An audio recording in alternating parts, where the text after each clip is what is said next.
Hello, guys and gals. Welcome to week 1 of Valhalla.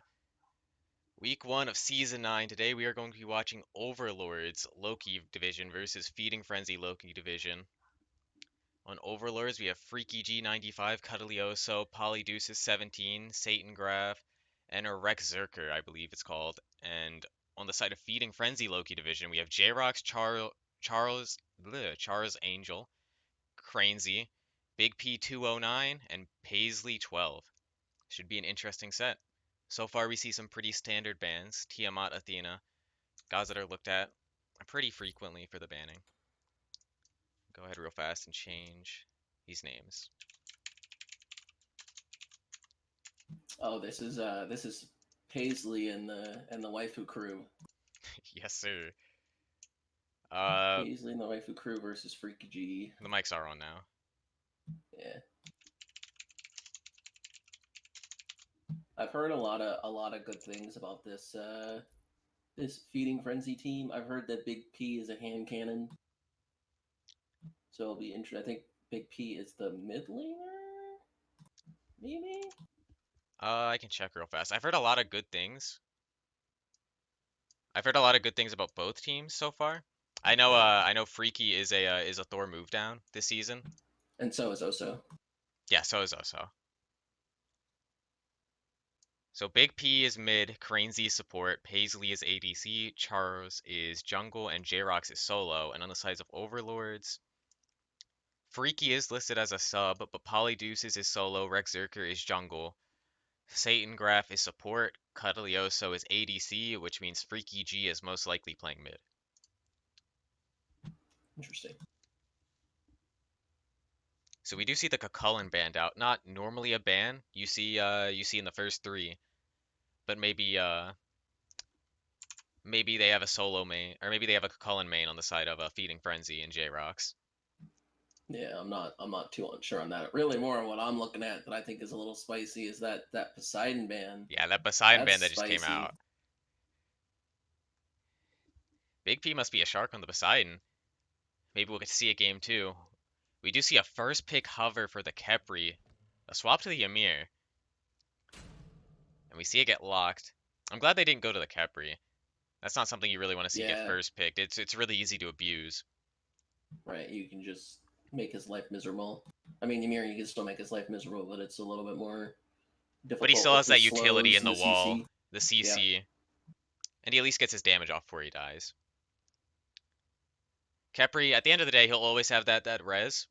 But when you get abused and you fall behind, you get to that point where if you're trying to root pluck in as Khepri, you're really easy to pick. It's like the same thing as Horus. It's the same thing as Sobek. You get behind on Sobek, you pluck in, you just die. yeah. And this is kind of what you worry about when you see that first ban of the Cullen is they first picked Arthur and then they picked Tsukiyomi. So now what do you play into the Arthur? Is my question. I mean, you could always go with the classic RDO. I mean, the only thing is obviously like in solo lane right now, you don't really see Guardians because you're basically conceding all the pressure you have in the lane, and solo lane's kind of is playing out, especially with the buffs to Bluestone and everything is playing out as whoever has the most pressure usually is the one that's gonna roll into team fights being massive. Even with the counter matchup, Ardio can still struggle a bit in the laning phase. And if you're not in the position to like run at the Arthur come team fight phase, you can put yourself in some pretty bad spots. I pressed the wrong button. But we do see the shock.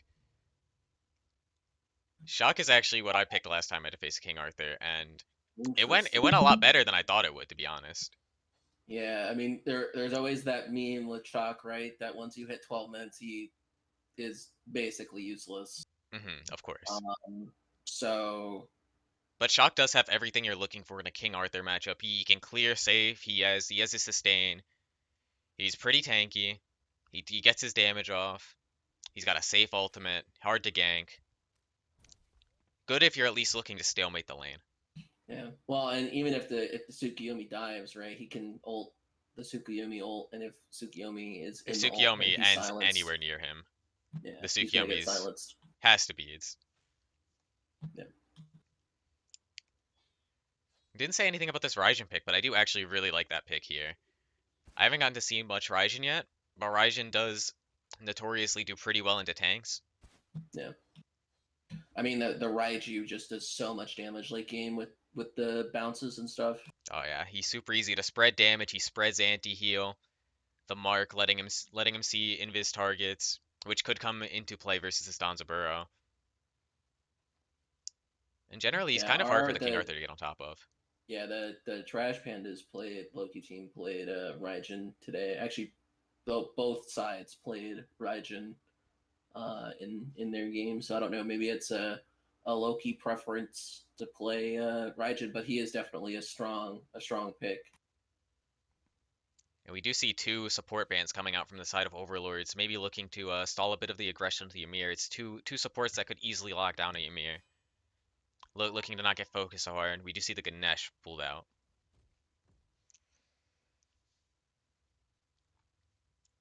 Then on the side of Feeding Frenzy, we see the Hoombots on her band,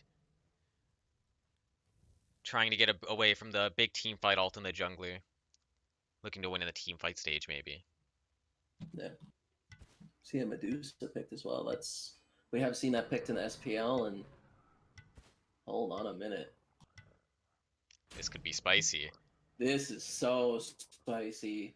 Especially, I mean, it's not. I mean, it's fine, I guess, into their team, but like, I think you're risking it for the biscuit there with that pick. I think this team comp hinges on if Reqzerqr can get a lead, and if Reqzerqr can get a lead, then Baka will just do Baka things. I think this is very scary for the side of Feeding Frenzy because if you look at this Overlords draft, it is so pub stompy. I Yeah. think if Overlords gets a lead, it could just be over. Yeah, I agree. Because also, like, you know, even though I was saying earlier about the meme about Chalk being like a 12-minute warrior, right?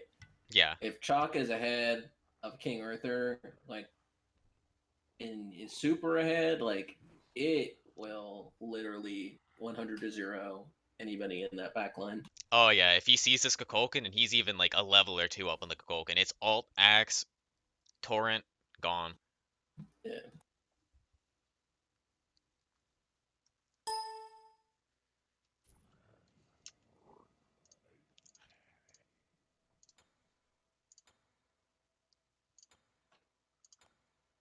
Also, one underrated thing we didn't talk about is obviously with Baka when he throws his ult out, he has the cripple, Hmm. and obviously like King Arthur does not do well into cripples, Yeah, that generally is very speaking. useful in fighting the King Arthur. And actually, I mean, they have a lot of dashes on that team, so cripples are gonna, well, I I don't guess think it three. I don't think it stops Donza 3, does it? It shouldn't. No, it because well, I wouldn't know no. enough about Donza Burrow personally. Yeah, I mean, I can't say like I haven't played against Baka as Danzaburo to really know. I would say no.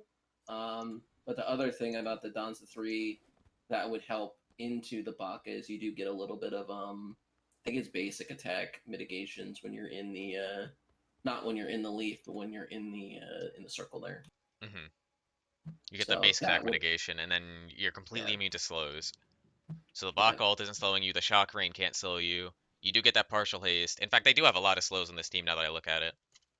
yeah. I think Jrox is gonna need Jrox and probably even Cranezy is gonna need a wing blade this game for sure. Because if they're slowed, they're just dead.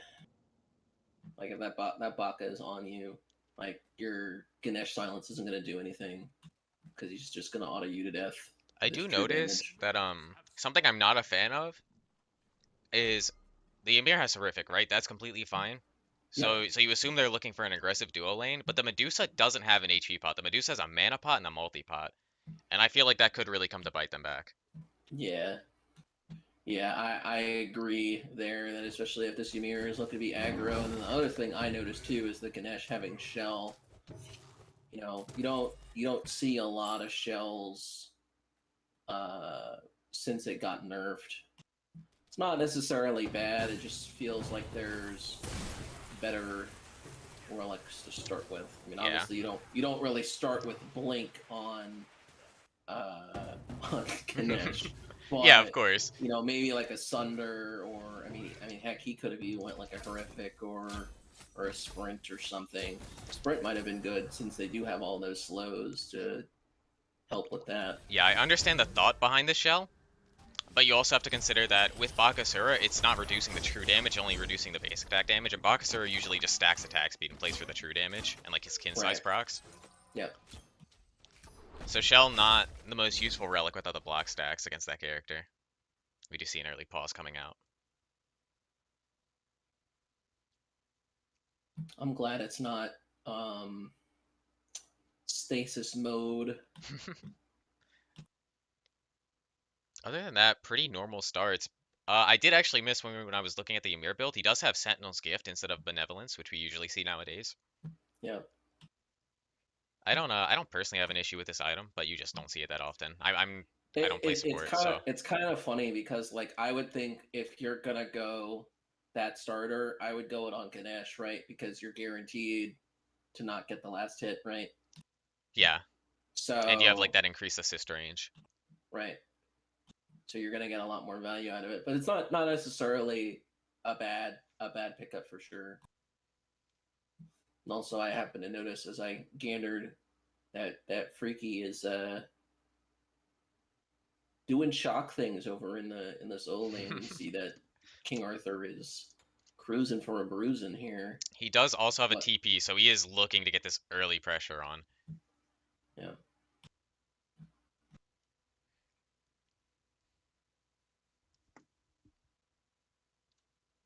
I'm assuming that KA has has the chalice ticking in, maybe a multi pot, Hmm. so he'll get back up. But I'm assuming this Bakasura pick was made because of the Ganesh, right? Like, auto attack god versus a god with a silence. But he also didn't go the yeah, beads, which is another thing I feel yeah, can maybe hurt him in the long run, especially when diving a Donza Burrow. yeah, yeah. Because like obviously Donzaburo, he is susceptible when he uses his ult, right? Like if you Hmm. just have a body in front, literally just stand in front of him, he can't get away or can't initiate. So if you have the Ymir there, he can just soak it up. But obviously, if Baka blinks in and gets Danzaburo taunted, then He's just a probably sitting in for a duck. bad time. Yeah.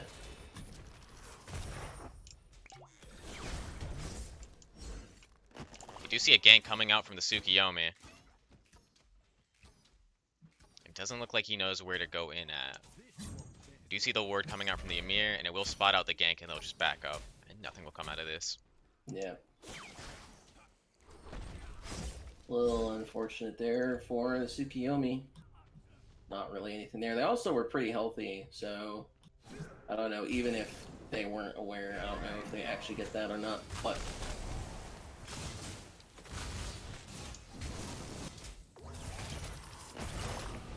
Ooh, we do see the curse. Dash from Medusa. Horrific emblem coming out, and it looks like it will be a first blood onto Ganesha for CuddlyOso. Back to solo. Oh, I just missed it. Jrox will gets solo the Freaky G. That's huge. Because again, we were saying, King Chalk from behind, not really what you want to see, and obviously getting that first blood on the King Arthur will help, but also does have the teleport, so He does opt not to use it. He's gonna wait till he has full boots, which is fine.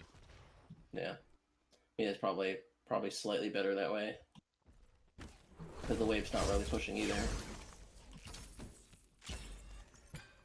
I'm surprised it worked out so well for the duo lane with the mana pot. It looks like the Medusa just didn't take that much fire. Yeah. I think the Ymir was the one that was really initiating there, and that's why they were able to get away with the Really aggressive mana player. pot, mana chalice. Yeah.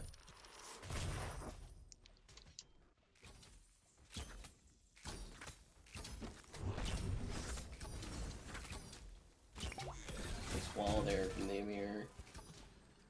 Doesn't get taunted. That could have cost him a lot of health. He probably would have had it back there. Yeah. But also, Dancerbro has no mana, so he would be relying solely on autos at this point. He has no pots either at this point.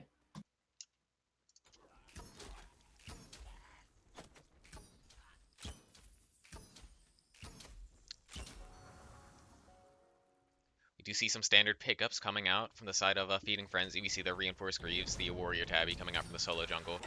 The Medusa used does find the Donzo, but doesn't look at the Donzo. Instead, looks at the Ganesh. Yeah, Ganesh is gonna. Will kill him, and the Donzo has no mana now and is out of position. They will find both. I was gonna say maybe a bit of a weird target selection, but it does seem to have worked out. But they will both die to the Tsukuyomi, which is unfortunate. I feel like Donzo should have backed up after he got hit with the Medusa instead of trying to save his Ganesh. Yeah, the Ganesh I think thought he was level 5, and that's I think why he ultimately ended up going in. Because like in my mind I would have been like, oh, I just ult here and that's a free double kill and we get out, but he was still level 4. Big ult from King Arthur there. The first of many we will see. Yep.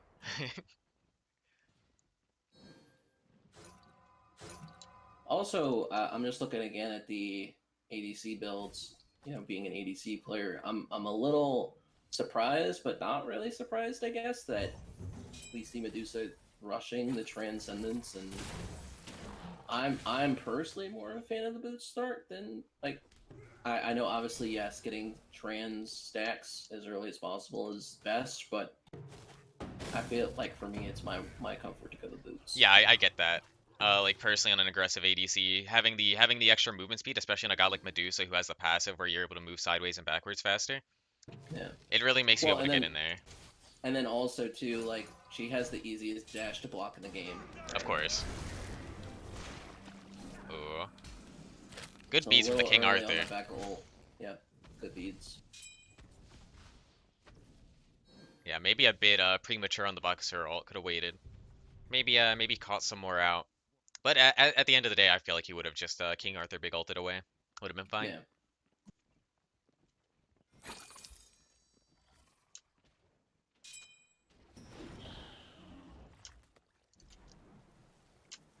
We do just see Ganesh dash in the mid lane. Maybe looking to just stall out the Raijin's clear. I usually see you. You really wants that Tsukuyomi, man.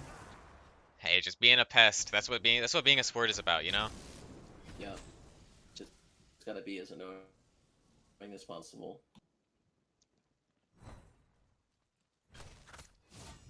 Sometimes being able to stop the other team is more important than actually feeling for your backline, because, you know, if that Tsukuyomi isn't doing anything, well, I don't have to feel for anyone.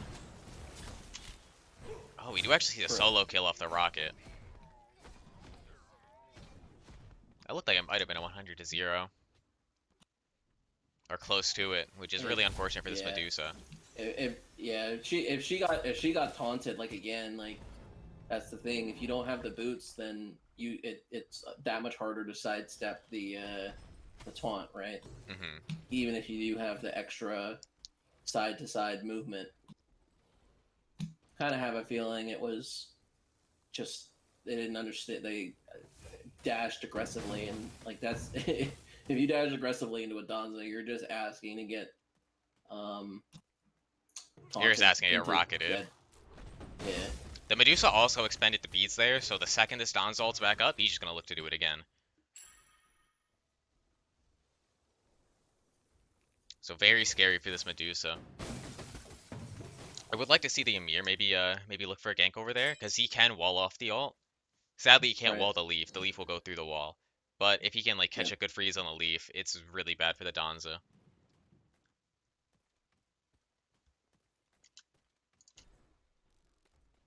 Also, I don't know if I would say it's super surprising, but I'm looking at the junglers and I see that Reqzerqr actually has an XP lead, even though you have 2 kills on the Tsukuyomi here. Now Reqzerqr just doing Reqzerqr things, has his golden blade in line, has his eye of the jungle, and sure enough, Paisley gets another solo. Paisley got his ult back up, and there's another kill.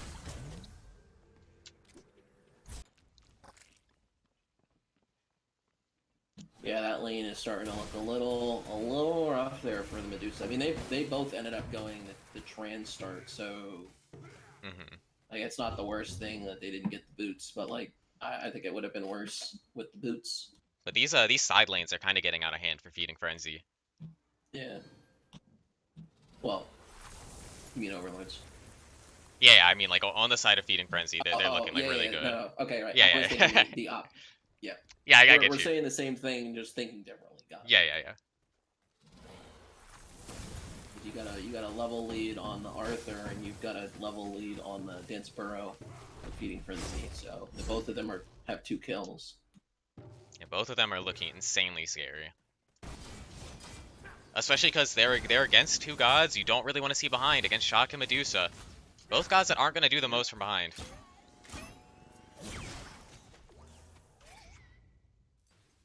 It's looking like we might see another commit onto the Medusa. I'll see some fighting over at the blue buff for the side of Overlords.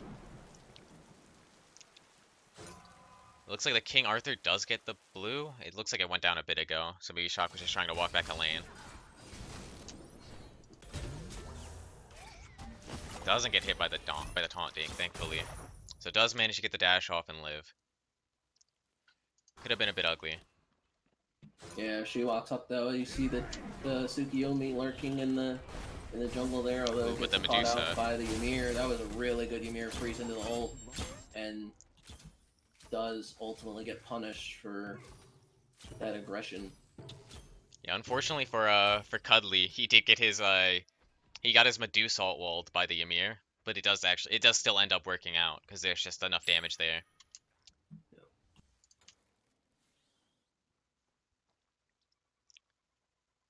We're just back to a little bit of a stalemate. That jungle kill really evened out the game for them, and now they can look to get more pressure because this Bakasura is looking pretty big as well. So maybe he can help out his side lanes. Yeah, it looks like he's looking for something on Danzaburo here, but Danzaburo is safely under the tower, and there's not really anything for Baka to get unless he goes to that back camp, Hmm. which is a little bit unfortunate. And he's kind of just chilling. If you look at the map, Whereas, there is great ward coverage on the left side of the map for Feeding Frenzy. yeah, They are really trying to protect this Danzaburo and make sure that he is able to keep his lead. Looks like we may see another solo kill. Yeah. The jab will come out, the spin. ICC. Oh, he doesn't commit to the kill. There is a Raijin behind him, actually.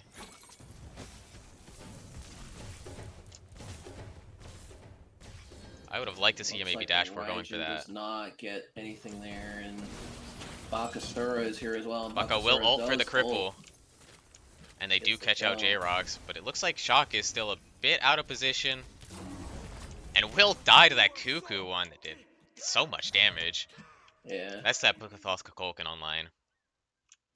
And that's another thing that's interesting. Like, obviously, I know, like, Kukulkan, Bukathoth, like, name a more vintage combo because of how much value so much he power. gets out of that item, but, like, you still, like, you don't really see it a whole lot, even at, like, when we've seen it in the pro level. I don't think we've seen a Thoth rush on the Kukulkan, and there's a Danzaburo ult here, and they will just straight up fight, and the Viper shot will not take out the Danzaburo, so he will come away with another solo kill and the beads from the Medusa. That's huge. That's huge for this Danzaburo. He's just gonna continue to get items. Like, once he gets that, if he gets that AC before Medusa, it's gonna be tough for Medusa to fight into. Yeah, he is their biggest gold lead, but the Medusa is still surprisingly keeping up. Not that far down.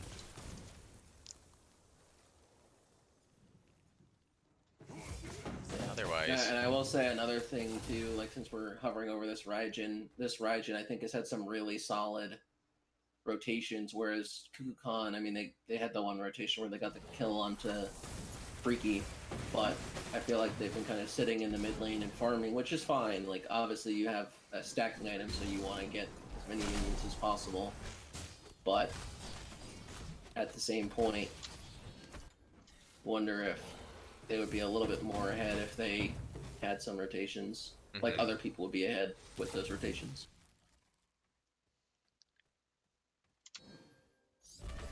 Do you see what's looking like an attempted pick onto the Raijin? Great Does beats have from the him. beads. Oh, I didn't even see that Oh, rocket. that's so BM. And now Ymir is also gonna get picked. The Donza rocket straight into the tower. That's very unfortunate for the side of Overlords, and we're probably gonna see a Gold Fury looked at from Feeding Frenzy. Jrox may get killed here too.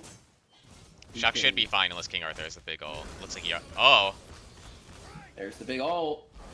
he should still be fine. Yeah, he's fine. He doesn't have anti-heal, so he's just able to sustain up. But it's just solo laner things, you know, slapping each other till someone gets bruised and they back and they do the same thing again. You know, if you don't have the highest player damage at the end of the game as the soul laner, you're not doing it right. Well, King Arthur and Shock are top on the charts right now. We do see Reqzerqr gets the kill, and actually, is that a Blood Forge? He does have Blood It Forge. is. That's interesting. Bakasura does find him looking for the blue invade. He did get the blue, but he dies for it. And yeah, I don't see the Blood Forge that early. Yeah, I think like we were saying earlier, having the attack speed is gonna provide a little bit more value than the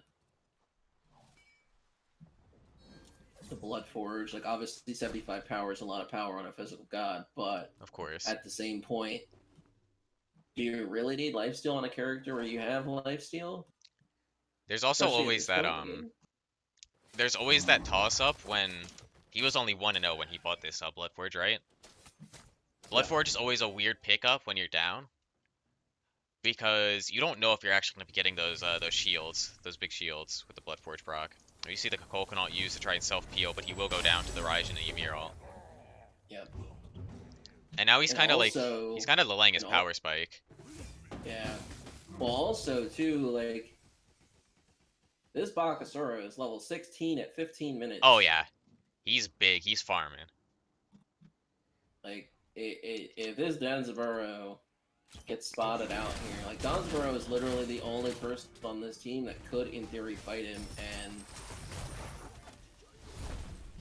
fortunately for him, is able to escape from that counter. But Feeding Frenzy is looking for this Pyromancer.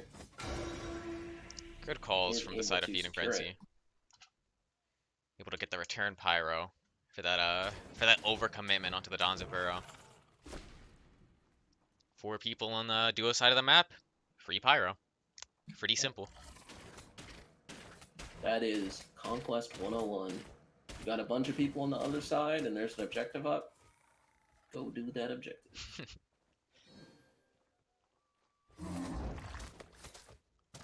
We do see the Divine coming out third item from the Kukulkan in order to Looks help with the healing. Is getting poked out here a little bit.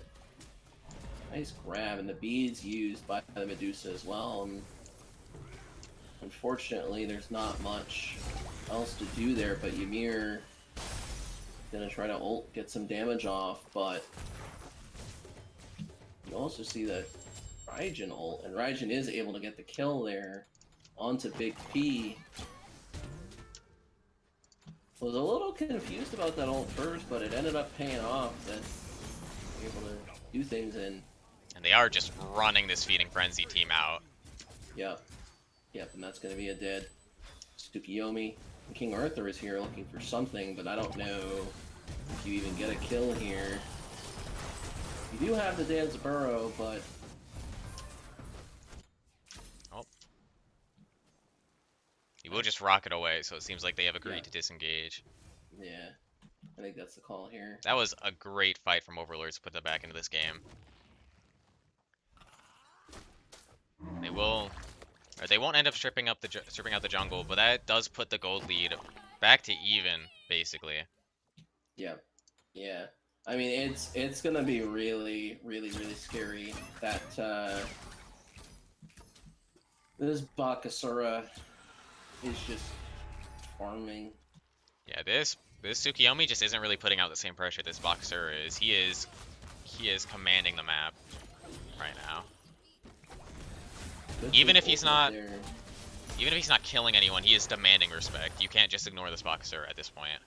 Yeah, for sure.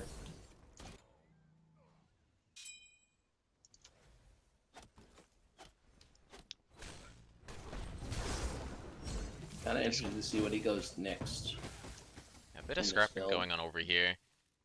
I would have liked to see Cuddly dash out after he hit that Medusa ult. I feel like there wasn't much reason to stick He around. dashed into the King Arthur though, so Ah, that is unfortunate then. Wouldn't have been a backup. yeah. Yeah, when the King Arthur was basically at the middle of the tower, he dashed in so that he was CC'd in place. Maybe a bit of lag from this Bakasura. Oh, definitely a bit of lag from this Bakasura. Yeah. There's been some server shenanigans all day. Yeah, that is very unfortunate for the side of Overlords.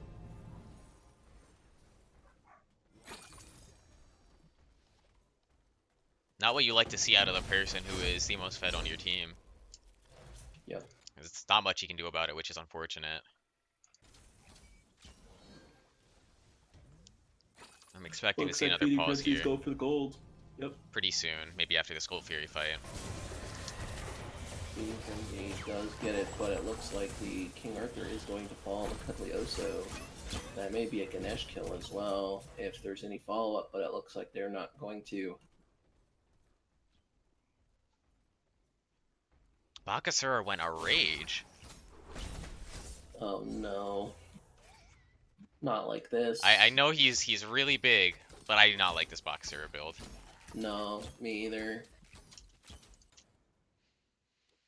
I think instead of the Bloodforged Rage, I think he should have went Hasten and maybe like an XC or something. I think that would have been better. And he's also starting up a Wind Demon. Yeah. Definitely not your standard Bakasura build. Definitely not. That's Reqzerqr right there. He is looking to take someone out. Yeah. The only thing about that though is you get like I think it's 45% crit chance. 45 from fully stacked rage. Yeah.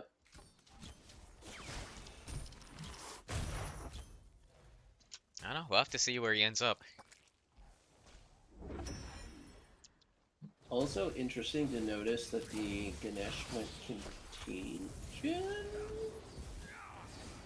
Yeah, I guess they're really worried about the shock healing.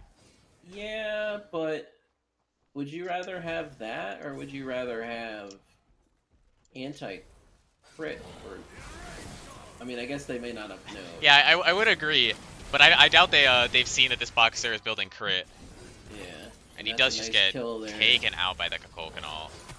We're likely to see shock fall here too. Shock, yep. Most likely this T1 tower, and maybe even a fire pool here. Yeah, they could pull fire, but the only problem is obviously your best secure is down. But getting a kill onto Reqzerqr though is huge because that's literally the most farmed person on this team, on this Overlords team. It does seem that Overlords is just giving up the fire giant.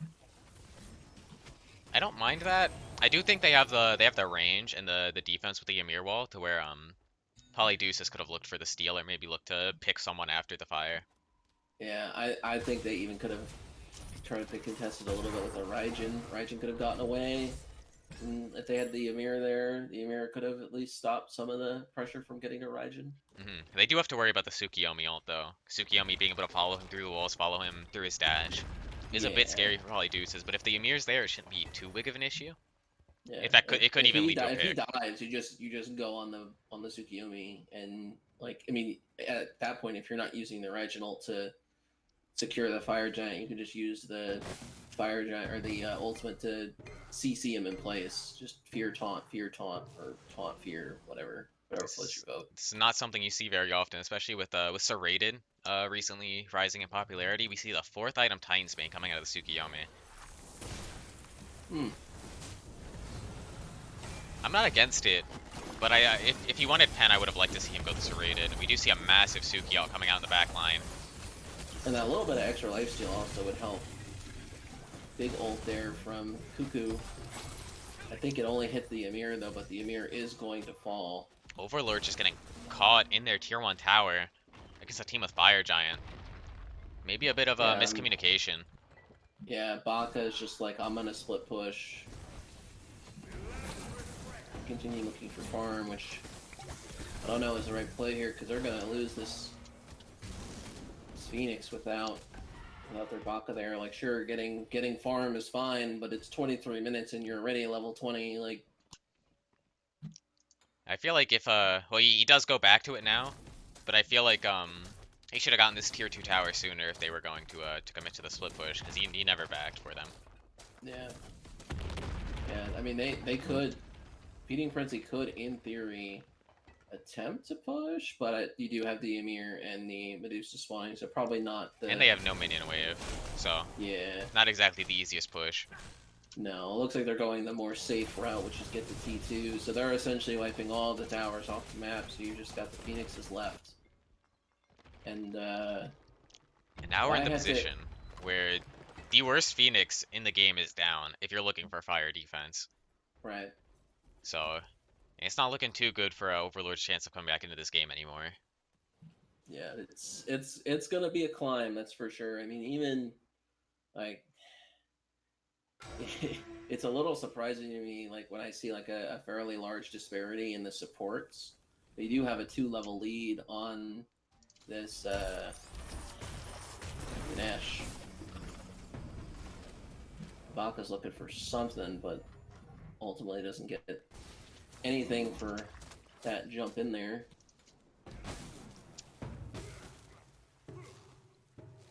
I'd like to see what Overlords does to try to slow down the bleeding a bit. If I was Overlords, I think what you really need to do is you need to find a way to kill this Kukulkan without him taking someone with him. Because he's only died Right. twice, and almost every time they've gone in on him, this boxer has died for it if he's there. Right. Yeah, I mean, I would say I think really it's their backline period. Like, they just need to find a way to kill one of them and not have somebody die. Yeah, this Because, shock I mean, is not putting out much even pressure. Paisley is 4-1, right? So Yeah, this Bakasur is close to the bottom of the damage chart, but you can he's tell farming his brains out. they're afraid of him, right? Like they're definitely afraid of this Bakasura, but I don't think they're afraid of this shock pick at all. No, I mean he's past the point of no return, right? Where, especially with him being so far behind, you know, he's 2 levels down at this point. I mean, and King Arthur's been level 20 for at least a solid minute, maybe longer. So that's kind of the downfall of Shock, right? Is one, like, if he's behind, like, you know, we were saying earlier, him and Medusa, if both of them are behind, then Who are you it's looking rough at? out there. Because now everything's on this Raijin, I feel like. Yeah, if Feeding Frenzy groups up for Raijin to just literally pump out damage, then I really think that's the win condition here. Yeah, at this point it's Feeding Frenzy's game to lose, I feel like. Yeah.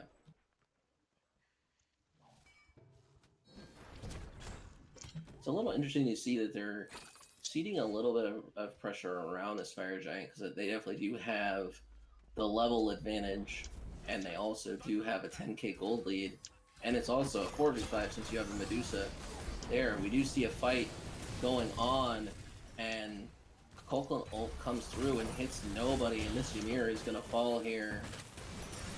There it is, and there's the Baka. Baka just gets obliterated, and King Arthur is just doing King Arthur things, just literally causing havoc. And there's a nice Medusa ult and the Raijin ult as well, and I don't think Raijin is going to get anything for this. Tsukiyomi gets the kill on the Medusa. This could be game. Yeah, this is they can end here for sure, because they're not gonna. That Phoenix also in left is going to fall as well, and be a little bit of over aggression here from King Arthur, but ultimately does not die here. And actually, looking at these HP bars, I mean, Ganesh is healthy and Jrox is healthy, and everybody else is kind of not, but that is game number 1. So something else I was gonna say is this this shock pick. it didn't really apply much pressure because this Shock had no power in his build. If you look across his build, he had the Reinforced Greaves, the Breastplate, the Stone of Gaia, the Talisman of Energy, the Wing Blade. He has 10 power in his build besides the starter item. And Shock is kind of he's one of those gods where if you're not building power on him, he feels bad. Yeah, Because his yeah. I heal mean, scales heavy with he's power, and he kind of just wants to get in there and do his damage and get out. that's why like when I think of like chalk builds, I think of legendary gaming fan. You know, I always see him first building trans. You know, just to get some extra power on that. So you definitely want to build him more bruisery than straight up tanky, and kind of showed. I mean, look at the player damage.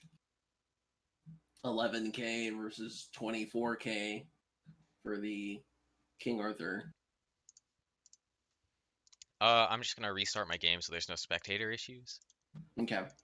I'll send you the screenshot so you can continue looking at it if you want to talk about anything. Okay. And then I'm also going to take this moment to fix the auto zoom.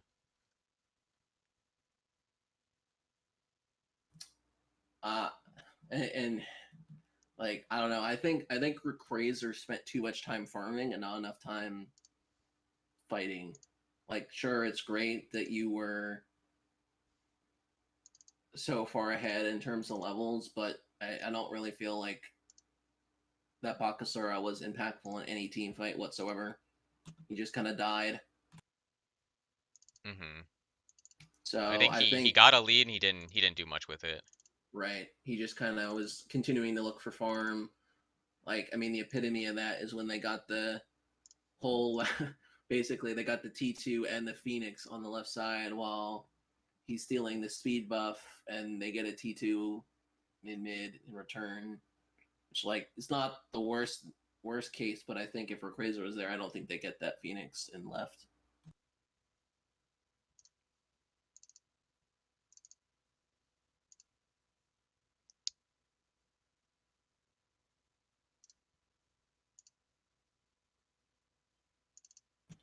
And I will say another thing I'm noticing here is there was a lot of really good ward presence from Feeding Frenzy. I mean, everybody, for the exception of the Soul Laner, was between 13 and 15 wards. So that's definitely something you like to see. Oh yeah, Uh, absolutely. The map was lit up. Hold on just 1 second. I'm trying to find this auto zoom so I don't have to sit here and keep zooming out as I watch. I yeah, forgot it resets every patch. yeah.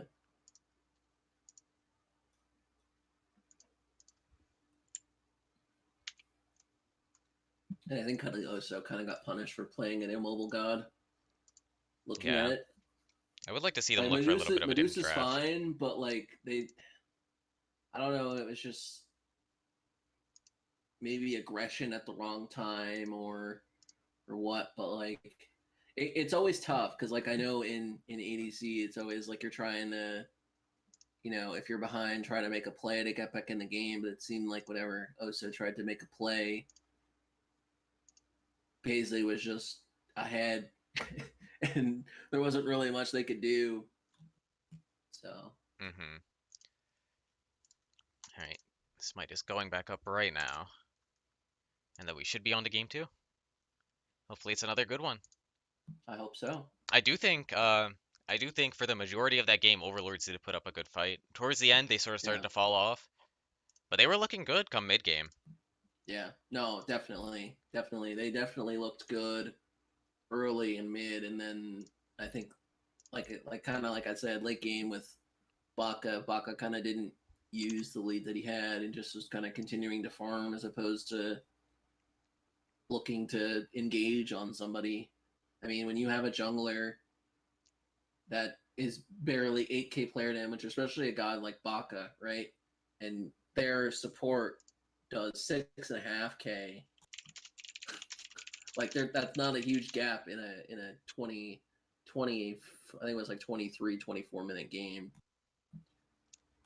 And then at the end of the day, it is we do talk about it a lot, or we did talk about it a lot, but that Boxer was lagging too, which is really unfortunate. Like Yeah, you could tell with some of his plays that he was not having that much fun. right. And they Yeah, said it he was is he is resetting. So hopefully game two he's able to play the game a bit better. Yeah. Not fun to see a team lose because of a laggy player.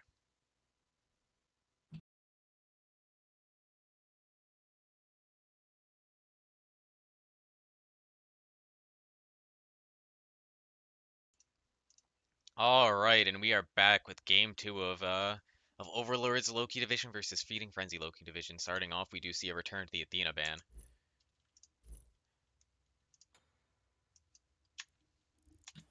Not really a surprise. She is super annoying, especially now that her taunt does damage. I mean, she was annoying to begin with, but now she's more annoying. And that global pressure on the larger map Yep. really helps out with the rotations, because it's really hard to counter rotate against an Athena. Yep. We do actually see Overlords opting for the second pick.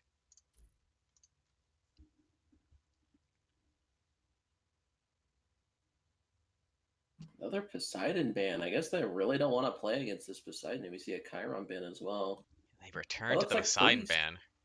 looks like pretty standard bans from Feeding Frenzy, but I guess they are really concerned about Big P's Poseidon. I'm gonna be honest. I might have to watch some Feeding Frenzy sets this season because now I want to see it. Yeah.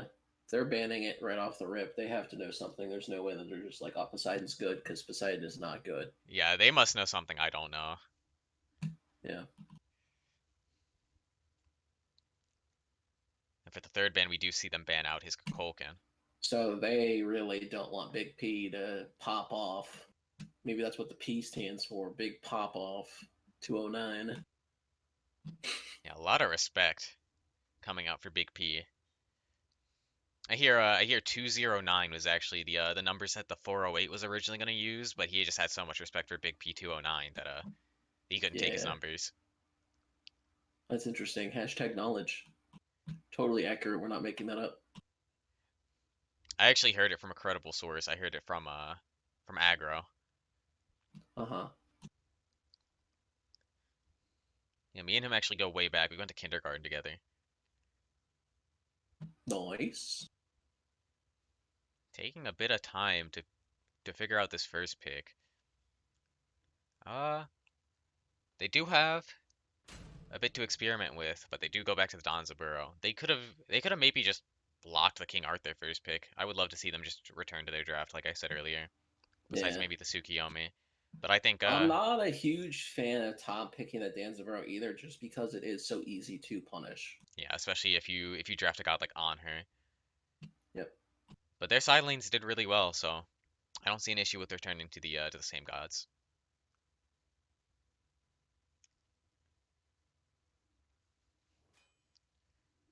I do see the Ardio lock maybe trying to dissuade the King Arthur pick. Or the Ardio hover, I should say.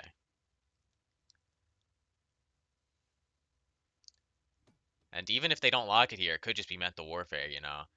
We hovered it, so you know we're thinking about it. If you pick that King Arthur, you're gonna see it come out, but they do end up picking it to begin with. Hmm. I do like the Rage, and I'm not a huge fan of top picking the RDO. I'm a fan of the pick, but I would have liked to see them wait for the King Arthur pick before they picked it. Right. Because he could just go something like a Cullen and just bully her out of lane.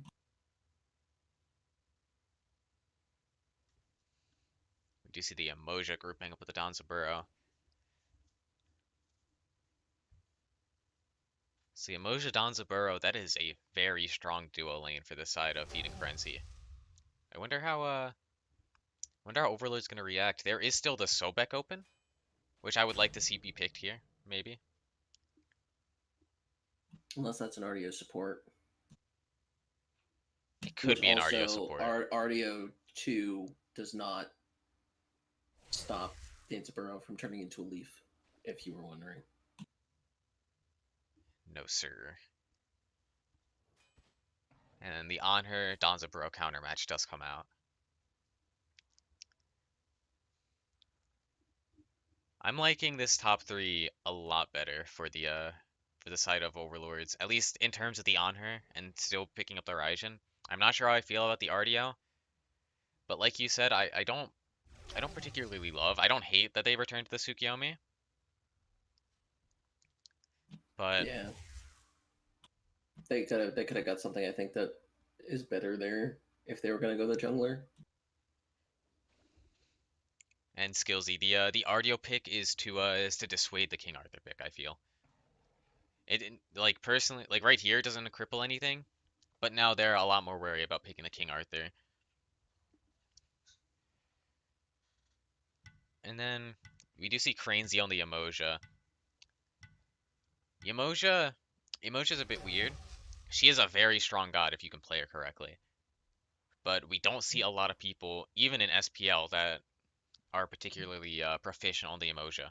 Yeah, her ult is super difficult to time if someone's trying to, escape. That little bit of delay makes it tough, and then you also have the added difficulty with the little teleport that sometimes if you're off by like a pixel or two, instead of it pushing somebody away, it pushes them back into where they don't want to be, or vice versa. Fenrir. Um, That tells me they're looking to target out this Emoja.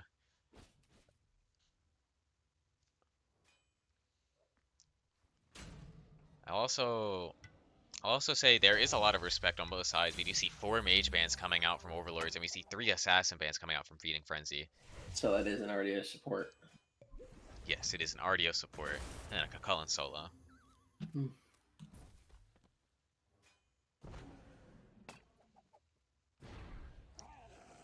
So interesting drafts. I am not a fan of RDO support. I think it was probably a flex pick, and then once the King Arthur didn't get picked, they threw it in support. But I would have liked to see it just be held off one in the first place. I say Agreed. I'm personally a bigger fan of this Feeding Frenzy comp, mainly because I think that healing can become a very big issue and get very out of hand, especially out of combat healing. And between Ra Yamoja and Wukong, they are going to be so hard to kill if this Overlord team does not act appropriately. And Tsukiyomi to an extent too, right? I mean, obviously his is more in combat than out of combat, but obviously he still does heal as well. They all really will have healing of some sort. Dasuki, he has healing on his passive. He doesn't have any other healing, right? No.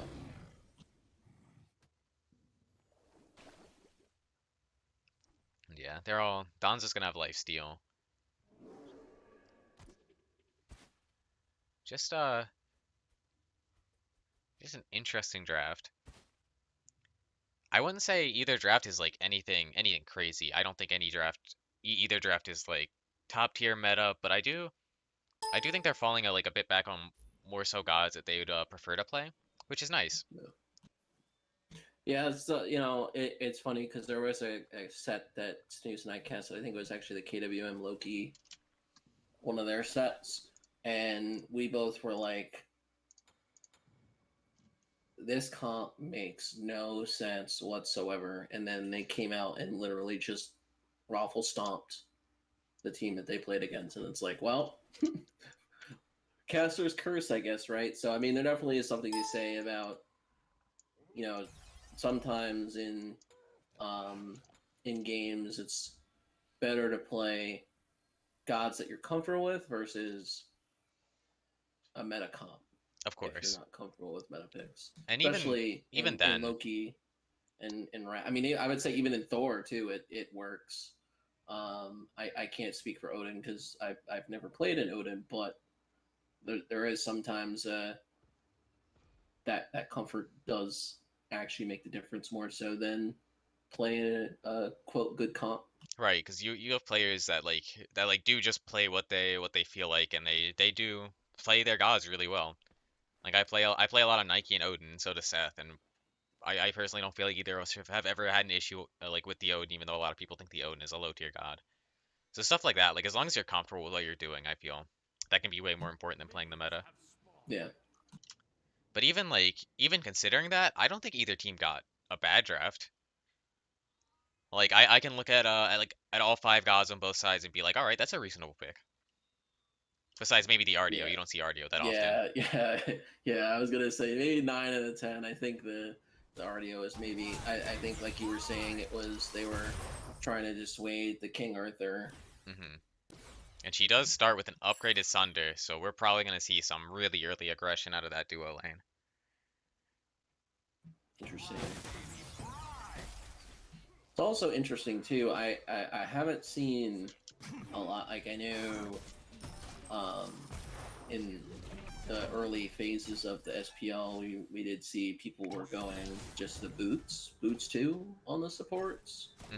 That is a lot of poke onto the RDO there. So I don't think the RDO is going to be super aggressive anymore. There is a rotation out on the Wukong, and You Wukong see the uses transformation his coming out. beads. Yeah, he Oh does wow, beads. Kakolan is so low there. So the beads coming out from the Wukong, the blink coming out from Fenrir. No kill, but we might see another rotation coming back over, looking for the Fenrir ult. I'm a little surprised that we don't see this. I was kind of thinking, especially with how where Raw is, that he would go over to that solo lane, because I think they get a kill on Freaky, especially if he doesn't have rage built up. Could have maybe done something there. And Hmm. also noticing Reqzerqr is backcap bandit. I would have liked to see the full commit. I know it's a bit weird. I would have liked to see Freaky dive the tower for that kill, because it is, at the end of the day, first blood gold is first blood gold. True. Yeah, he's gonna get more on that. We do see Fenrir come Oh, in. that was so unfortunate. Miss the. We do see Good the taunt. brutalize. The brutalize was missed because of the on her impale, and then after that, the fight was just kind of a wash. We do see the Sunder missed as well, but was fired. And otherwise, Feeding Frenzy, who maybe was in a bit of a bad position, does just walk away for free. Is there anything you notice with Feeding Frenzy that seems a little bit odd? I mean, it's not completely odd. I can see the logic behind it. Do you mean the Thebes rush, the T1 Thebes, No, I'm thinking or a little more to the left. the 5 beats? Yeah, I get it. They have a Fenrir, right? But like you don't, you don't usually you don't usually see literally 5 beads I don't think coming out. it's that weird because considering the gods they're on, Tsukiyomi doesn't really need blink, right? He can just go beats for free. Yeah, He's super easy to get in the back line. Yamoja, you're a free pick if you don't have beads on that character, especially because it looks like he's gonna rush Thebes before he even gets his boots. no. So he doesn't really want to be a sitting duck. Yeah, no, I'm not saying it's wrong, because I definitely think it's the right play. It's just something you don't see a whole lot. We do see Wukong get the solo kill Hmm. onto Freaky G here. Although Fenrir is lurking around, and looks like Wukong is generally aware that Yeah, his buff is being taken. I would So he agree can't. it's a bit unusual though. But if anyone wouldn't go it, it would be Oh, this Wukong. But the beads allows him to play way more aggressively. yeah, he just needs to back. Get out. Oh, the Raw being here, he could maybe make something here, but he also doesn't have any mana, so that's a little unfortunate. And Tsukiyomi is still going. No follow up because of no mana or no health. You see the rocket onto RDO, but the Oh, stun is great and will get her out. That's great from the side of Overlords, being able to stall that aggression. Dons a rocket, does get used, no kill, and now you may not see like as much of a snowball as we did last game from this Donza Burrow. yeah. And CuddlyOso does have ult still, so Could maybe look for a bit of a counter aggress. yeah. Only thing I will say is I'm not a fan of that on her build at all. There's no real reason to go gilded anymore. I mean, it's okay, right? Like, I guess I could see the logic that, hey, I kind of got my butt kicked in terms of farming last game because I kept losing 1v1. So by getting that little bit of extra gold, obviously it will help, but Bluestone on him, especially into a Donzaburo who's going to try to get away, I think would be more impactful here. Mhm. But I do like the Devos Rush. Like, if he's going to go this auto attacker, I would say, like, the build I think he's going into, I would play more like a Chernabog or like a Rom or something. Right, we're likely seeing him go the old ADC build, which is still good. It's just not, you don't see it Yeah, built as much anymore. It's just not as good, and that's a lot of damage from Wukong. That passive definitely slaps, and we have Fenrir here, and Fenrir is just like, nope. Fenrir F nopes out of this, there I'm real out. fast. Yeah, he was just like, F this shit, I'm out. And now this is looking, once again, not too fun for the side of Overlords, but he will get the return kill. Maybe Jrox getting a little overconfident without his speeds up. Maybe he thought they were already up. Yep, and they just came up now, so that's a little unfortunate. But Wukong from ahead will just 100 to 0 your carries, kind of like the shock we were talking about, but he is way safer while he's doing it. And he's not as easy to shut down. Yeah, and he's also, and there's a solo in the carry lane, the duo lane there. Danzaburo again, getting CuddlyOso. CuddlyOso didn't even ult. Yeah. And it's interesting because, like, I would, like, it's really easy to counter the Don's ult with the pillar. Don's ult with the pillar, yeah. Even that, like, even if they don't come near you, or like if they like if they juke it, like, you can still, position yourself so that they ring around the pillar even though they're not slowed. And something we haven't said anything about, which I've just noticed, is that this on her actually has an Aegis and not a beads. And I'm not sure how I feel about that, especially if he's holding his ult there, because I feel like maybe if he has a beads there, he uses Aegis on that first rocket that came at their tower. But I feel like maybe if he has a beads, he's doing a bit better off, and he can play it. He can play a bit more how he wants. I mean, I can see where he's coming from, right? Because obviously you have the Tsukiyomi, and Tsukiyomi ult, you get countered by Aegis, right? But at the same token, if you're not using your CC immune ult, if he in fact got ulted, which it looks like he may not have, and there's the ult coming out from Paisley, and Paisley I think is going to fall here. He does. A little bit of a misplay. The lifesteal from Devos arguably is what got CuddlyOso that kill. If he went to Transfield, he would have probably died there, I think. A lot more counter aggression coming out from Overlords this time around. Playing into the aggression and punishing it a lot better. That's what you like to see. Yep. Maybe a bit too much counter aggression as Reqzerqr jumps back in there with nothing up. But still. But again, I mean, going back to Reqzerqr, if I'm saying his name correctly, he's got a lead on Tsukiyomi again.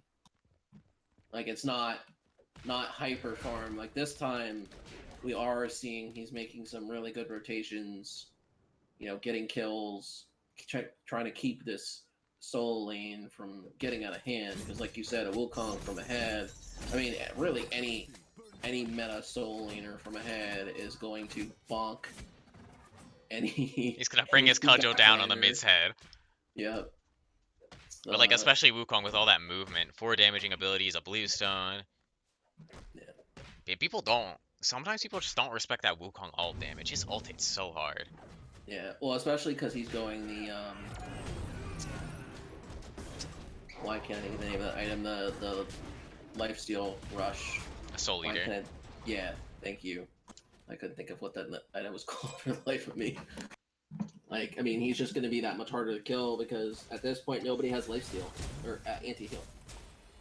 Yeah, the Fenrir opting in for the Jotuns. A little bit you'll get from the Barb Spears. One. Yeah, I think it's one. On Colin, can we see the ult being used from Raijin and Big P does ultimately fall, and You do see a lot of return damage coming out from the Ra and the Tsukiyomi, but sadly they cannot find the kill. yeah, that was a little bit unfortunate that that ult was, I think, a little bit too late. CuddlyOso playing a lot better on the Danzaburo on this on her. Paisley still having a bit of a lead, but it's not nearly as noticeable as it was last game. Yeah, it'll be interesting to see when he gets Aussie online. When he gets Aussie online, I don't think Onher is gonna win engagement. Can you press tab real quick? I'm just curious what the gold disparity between the two carries is. I got 61, so he's still got a 200 gold lead even with Oso having gilded. So that's interesting. But you see that your Soul and your ADC are great stun, and that's gonna be a dead Wukong, and he's going back to base. Great way to shut that Wukong down, and now this Fenrir is 3-0. He's kind of a menace. Once again, he is out farming this Tsukiyomi very hard. Even on a god that's not necessarily like a hard farming god. Fenrir more of a brawler. You're not necessarily looking to like hyper farm the game away, but and he is he's gonna get 12. these back camps too. So like he's just really. This is what I feel like was really missing from Overlords the first game, where the Reqzerqr was just farming and farming and farming and not really fighting, and now he's putting so much pressure on the map. We're seeing him fight, and that's allowing his team to do so much more. I mean, sure, you look at the gold; it's only a 1,300 gold lead ish. Like it's not huge, but he has a 2, almost 3 level lead on the Tsukiyomi. I would have loved to see the emotional come out there, to be honest. Yeah, that's gonna be a dead Raijin though. Here comes Emotional maybe to dissuade Fenrir from coming. Yeah, make Fenrir think twice about engaging on that Ra. Yeah, that's a zoning ult if I ever saw one. And Tsukiyomi does get a kill onto CuddlyOso, but does get stunned out of his 2. It's looking like he will also fall. Let him die. Ooh, the Fenrir ult. Maybe not necessary. It does come out. Does confirm the kill. Does stop him from getting to his team, so maybe he was a bit worried about dropping the kill. Yeah, I'd be a little concerned if I was Paisley here on this. That kill did even up the game though. That was a lot of gold for the side of Feeding Frenzy. Yeah. I don't know. I think if. Oh, I think they got both Scorpions at the same time. Oh. That might have done it.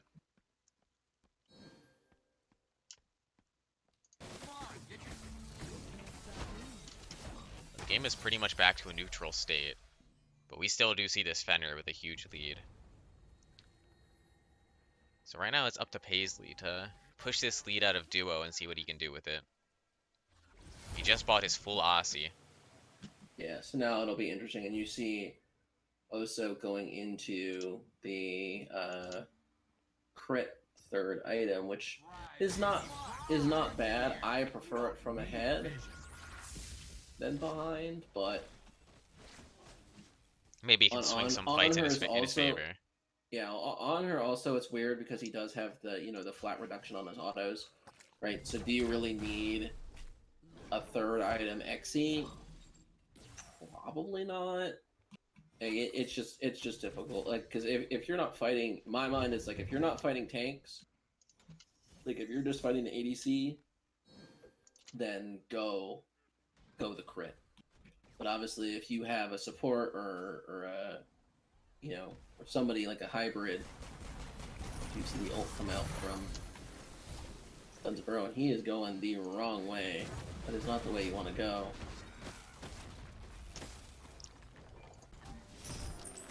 Fighting coming in on both sides right now. It was a nice taunt, but he's still probably gonna fall here, I think. Great snipe. Great snipe there from the Ra. It's looking like Paisley will actually make it away. Unless he gets Ardia rooted. Nope. He will live. Wow. Although he is quite low at the moment. All it takes is an on-her Goomba Stomp and he's probably dead. There's the Raijin ult being used. I would have liked to see him maybe taunt the Wukong out of his bird, so the Yeah, Fenrir could commit.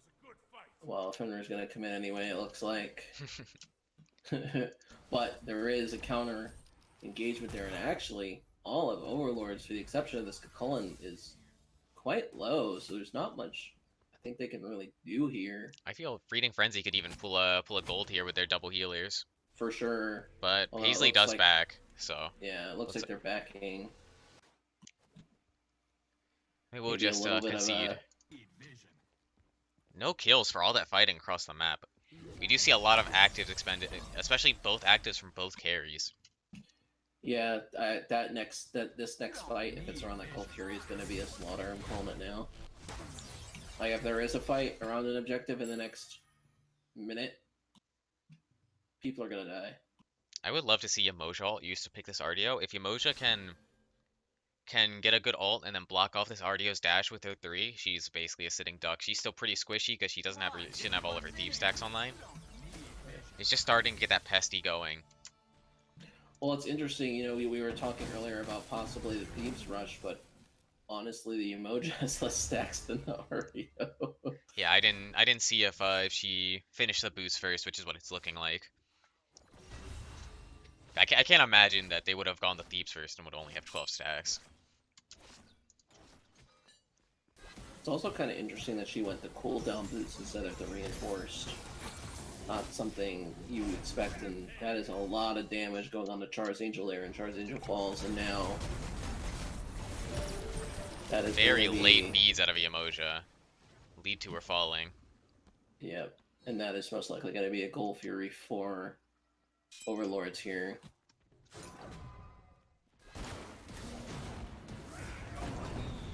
Wukong stalling a bit, but stalling a lot more than a bit. Yeah, he's stalling for a bit, but they're not really even going for the Gold Fury, they're going for him, so... Ra does have snipe available here. Maybe we could look for a steal. A little bit late. Also misses the snipe on Fenrir, unfortunately. Don's a burrow ult. Unfortunate. But he did not take the ride, probably for the better there, but RDO... Be a bit greedy from Jrox. But Overlord's doing a good job of fighting back into this game from the neutral.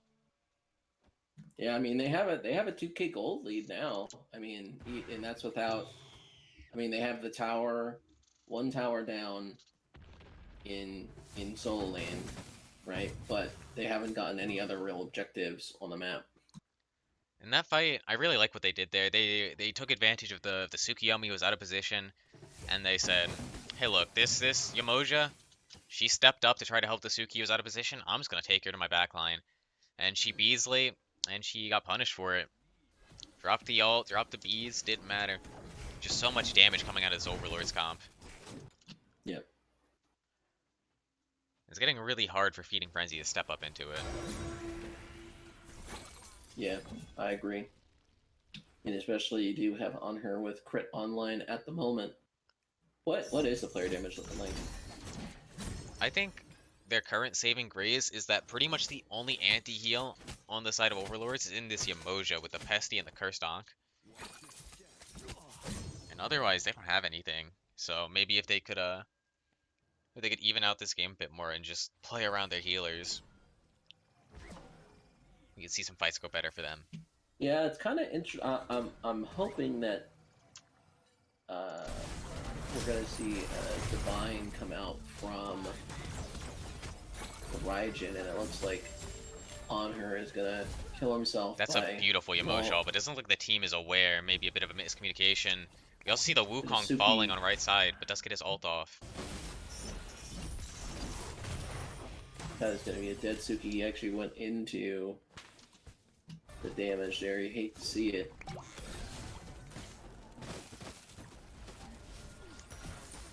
The Wukong will get out. Maybe even come assist his team in this fight on the RDO. No. They'll just let the fight go a bit. they maybe could have even looked for a fire pool if they were able to pick that Artio and the Raijin. The Artio and the Raijin got caught out by the Emoshalt, but Yeah. the rest of Feeding Frenzy just not aware in the duo lane, just farming it out, which is unfortunate. And also noticed during that fight in the Gold Fury pit, if you want to call it that, a lot of damage coming out from the Regin. I mean, he was like he skyrocketed from 4th on the damage to top damage in the game. Oh yeah. After all, Raijin, Soul Gem, Spear, Magus, he's pretty much online. Yeah. I was gonna bully Freaky a bit for not having any wards, but he does just end up placing down 2 wards. Avoiding my wrath. To be fair, the solo laners in general have 6 wards, whereas the next lowest is 7. So yeah, that's both of them combined. So neither of them are really warding their side of the map, and that's a the late beats from the Suki really punishing him. They're just punishing everyone right now. They're just not having their relics up really. Ra even beezing and still being caught, and now Feeding Frenzy's in a pretty bad position because you have this Anhur who's splitting the map, and they don't even need him really. They're kind of just winning the 4v5. I mean, it's a 3v4, right? Since you have 2 characters. Yeah, now it's a 3v4, but previously, like, all 5 people from Feeding Frenzy were on the side of the map, and it didn't even seem to matter. Yeah, it never feels good to, like, especially to have it be like that delayed, have the Charge Angel and Big T both die.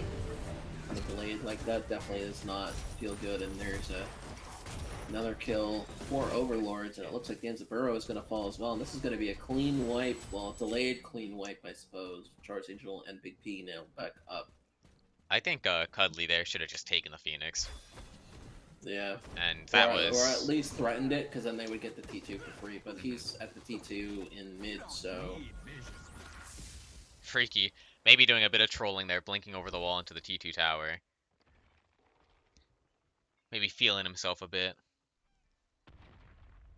Yeah, he definitely has looked better on this Kakulon than he did in game number 1 on the Chalk.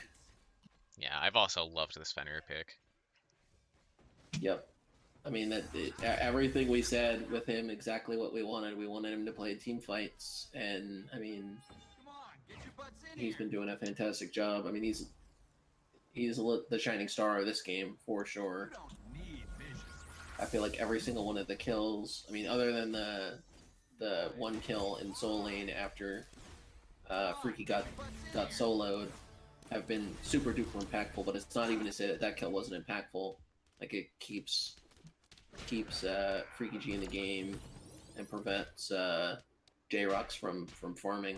And then even as a team, like, this Raijin is outputting so much damage. It's really hard for the side of Feeding Frenzy to deal with it at this point. Even as their tanks aren't even able to tank the damage. Right, and it looks like we have Feeding Frenzy looking for this Gold Fury, which is fine, but not really fine if you're going to give up a Fire Giant for it. Mm-hmm. That Fire Giant is under 25% HP, and it looks like... Ooh, this could be bad. Feeding Frenzy does get the fire. Doubles the Fire Giant. That's huge. And Paisley kind of rockets into his own demise, I suppose. Not sure I feel like it's really worth it to ult into their entire team. But I respect the aggression, that's for sure. That was an unfortunate fire pool. Cuddly getting hit by the knockup and having to jump out, really lowering their DPS and secure potential on the fire. With him having the crit. He's most of their damage on that fire, and he had to disengage from it, like, when it was 1k HP. Yeah, that's really unfortunate. But, as I was going to say, something that you notice, you have this Raijin who's super good at spreading damage, and especially on comps with a Wukong. Wukong is not good at eating that damage, so when he's behind... I mean, especially with that build, there's no magical protections in that build whatsoever. He's got 35 from the cat shield, that's it. Oh, and then... Oh, it gives Fizz and magical, I thought it was just Fizz. Yeah. So... When he's gotta, like, be head-on with this Raijin, who's really far ahead, dealing a lot of damage, he is not enjoying himself. no. But Overlords, And so showing no Overlords fear, is just, yeah, does not Overlords is care. just big dicking it right now. I mean, Freaky G on this Cullen is just like third legging it. Seems like this game. Yeah. Overlords Like, just and said, we that's don't the care that you scary. stole our fire. Yeah, that's the scary. That's the scary thing about the Cullen, right? It's just his damage. You know, when you build him bruisery, and I mean, even it's kind of interesting. You look at his builds, much like last game, there's no power there, But he has all right? that base power from the transformation. All Yeah, those I all mean, those big AoE damage abilities. and he's still able to just literally delete people off the map. It's insane. Just relying on Bluestone and the transformation to really pump out some damage. And it looks like we will be heading to a game 3 Great in by this Overlords to Feeding fight back Frenzy. into it though. That was a lot more of what I wanted to see out of them. Yeah, Overlords definitely played that game a lot cleaner, and I again, it really comes down to like Reqzerqr was the difference there in my mind. Like he wasn't farming and split pushing. Like he was farming, but he wasn't, playing the, oh, I'm a baka, I'm gonna split push, ha ha ha. Because like basically the feeding frenzy was like, well, that's fine, you could split push, but we're gonna take everything. Yeah, We're him being gonna in take these all fights made the a objectives. world of a difference. Yeah,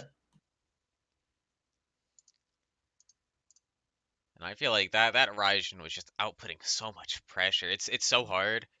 When I know I mentioned the double healers a lot and how it can be very hard to fall into double or to fight into double healers. But Raijin is but also so good at applying anti-heal.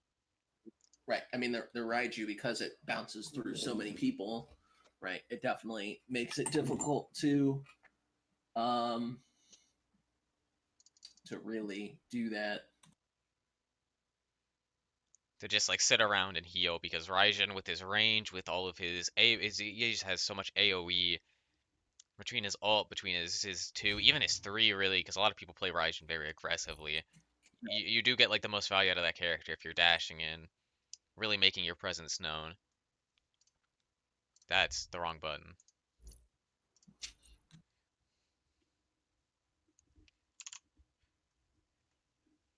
Yeah, really happy with how Overlords played. Yeah, yeah, definitely was an improvement over game number 1 there for Overlords, and On what you said about the Tsukiyomi, after game one, it wasn't like a huge deal to me that they picked it again. But after that yeah, game, I would they not like to see them go definitely, back to it. no. Charles needs to play something else because that just was not like it didn't cost the game and it didn't win the game 1, but game 2 it definitely felt like an impediment for them. Yeah, it felt like the Tsukiyomi really struggled to get off the ground, and then you get to that point where you're behind on Tsukiyomi and you're ulting into a team fight, and the second you land, you just get turned on. And it's Yeah, so hard to function like that. and I'm actually, we were kind of like talking a little bit of crap about the RDO support, but the RDO had 4 kills. I Was think it 4 did 0 and work against the 12. Wukong. I think it really shut down the Wukong whenever he was trying to bird and tiger away. Right, right. Well, and that's good too, right? Because like you don't want it for the King Arthur for the same reason. You don't want him to get away. Yeah.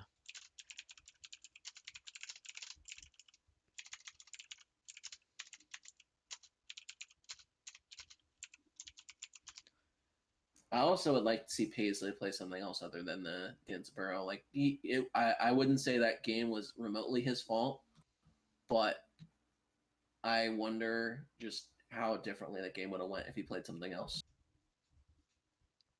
Yeah, I don't Like it know. just it just kind of felt like he was kind of on his own, doing his own thing, kind of. From my understanding, he is a Danzaburo main, so he does play a lot of Danzaburo, and I feel like it shows. even considering his KDA being 1 and 4, I feel like he still played it well, Right, even yeah. with it being a counter match. But maybe he could have gone something different, especially first picking it is a bit wild with honor still up.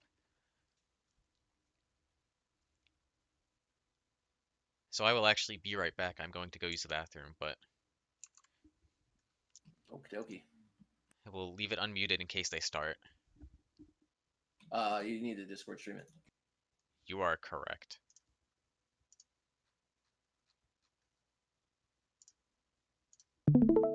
Here you go. I'll be right back.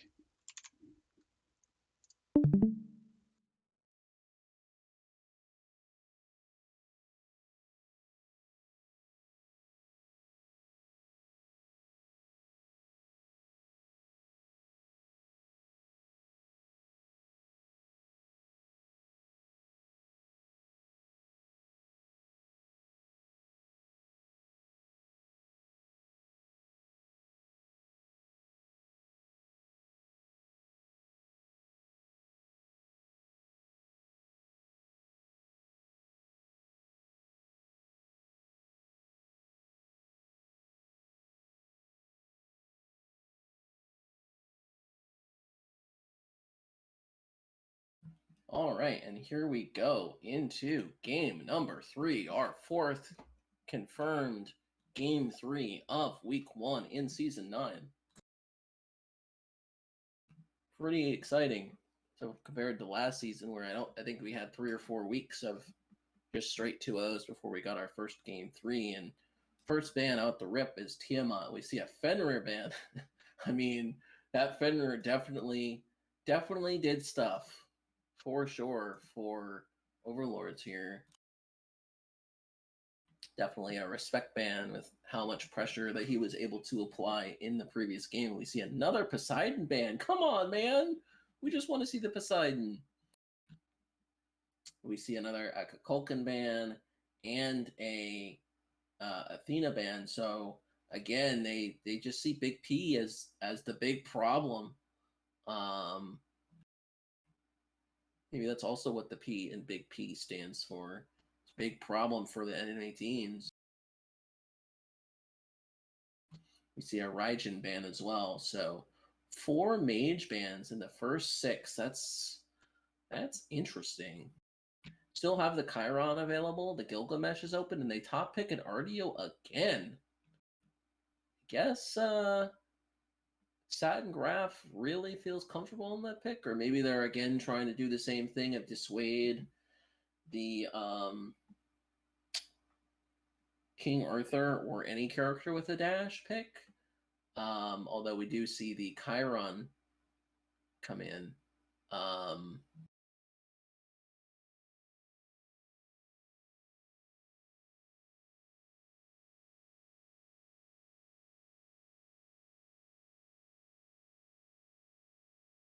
What are we going to see in this top pick? I don't know.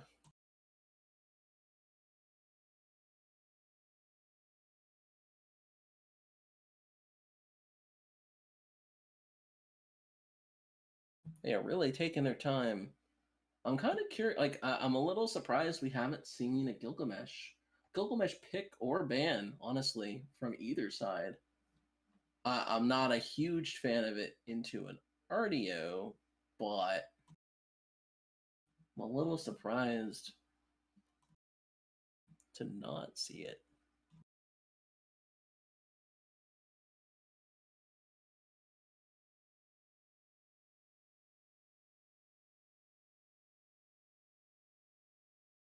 We see a Daji top pick, huh? I'm not sure how I feel about that. You have a soul who can disapparate away, and there's the soul pick that we've been yearning for. Now, is that going to be ADC or mid? As it's being hovered, so obviously they can still change their mind, but I personally would like to see the soul pick.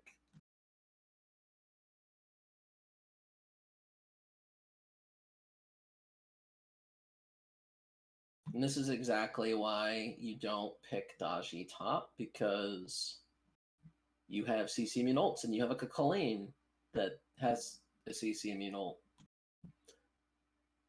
So you have a CC immune ult, and you have Soul's Disapparate, which if she gets it off in time, she's going to be completely immune. And that's kind of the problem with top picking Adachi. It also gets countered a little bit by the RDO too, where she shouldn't be able to dash out of the cripple field, and neither can Chiron actually. So I think this is a little bit of a misplay on the side of Feeding Frenzy. We see a Thoth pickup as well. Not a huge fan of Thoth here. I mean, it's not the worst. Kind of interested in why we don't see like a Scylla. I think Scylla's still good. We do see a Tsukuyomi ban though on the side of Feeding Frenzy. So we will not be seeing a Tsukuyomi on the side of Feeding Frenzy. We do see a Hunbat's ban as well. And a emoji ban. I would be okay. I was gonna say if they don't pick the Geb here, then they're really gonna be screwing themselves a little bit. We do see the Geb. I know that Snooze was talking about. I guess Cranezy really likes to play this Geb, but unlike his prediction, Cranezy is playing at game 3, not game 1. And we do see an Uller lock in. That's some spice, spicy. especially with Yeah. the RDO. Yeah, that's going to be something. And we see Reqzerqr hovering the Camazots. I'm not a huge fan of the Camazots into a Geb, but I mean, again,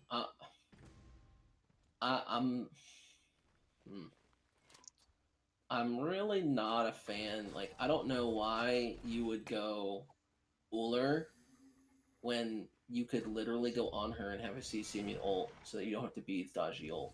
Mm-hmm. What I am currently worried about when I look at this draft, when I look at both these drafts, is Overlord's draft feels kind of reminiscent of game 1, where they don't have that much of a late game, especially because they've conceded 2 ults, both coming out of their duo lane. Their team fight is going to be very weak compared to the team fight of Feeding Frenzy. So I'm kind of worried that if they don't win this early game, it might be pretty bad for them. Yeah. I mean, there's that, but also, like, I mean, Uller, Wombo combo, it's like a truck. Of course, Uller is always a scary god, especially if that Uller is hitting axes. Yeah. Yeah, this Uller RDO should be incredible pressure out of the duo lane. Yeah. I don't know. I don't like the team comp from Feeding Frenzy either, to be I honest. think it's a bit too safe. Well, it's not even that. I'm a little confused why, when you have an RDO, why are you top picking Chiron? Because, like, sure, you can cleanse the cripple field, but if she's running at you and you're running away, like, she's gonna keep up with you and you're gonna get crippled again. Right. Thoth is just gonna get dove by the Cucullin. I mean, I guess it's good for the Thoth that it's a Camazot's, not like if it was a Robin or something else. I think that would be worse for the Thoth. Literally, you just dash and Robin just dives you, and you're just like, oh well, I'm just dead. And I don't like top picking the Daji, although I mean they do have 2 CC immune ults. They have Soul Disapparate, which she's obviously immune. And I mean Uller and RDO obviously are not, but I don't know, both all of them are there's cons to each of the drafts, and I guess it just depends on whoever can play it best. It's gonna take this first set of the set of the series for both these teams. I am not a fan of whatever this is. on there are a Amazons? lot of no. There are a lot of upgraded relics you can walk out of the game with to start, but an upgraded blink I feel like is not one of them. Hmm. I would agree with that. I mean, sure, you get the what extra mitigation, extra 10% mitigation, whatever, when you blink. 10% mitigations and an extra 20-second cooldown off of it, Hmm. but that I don't like it. I feel like if you're gonna go blink, you just start a normal blink. Yeah.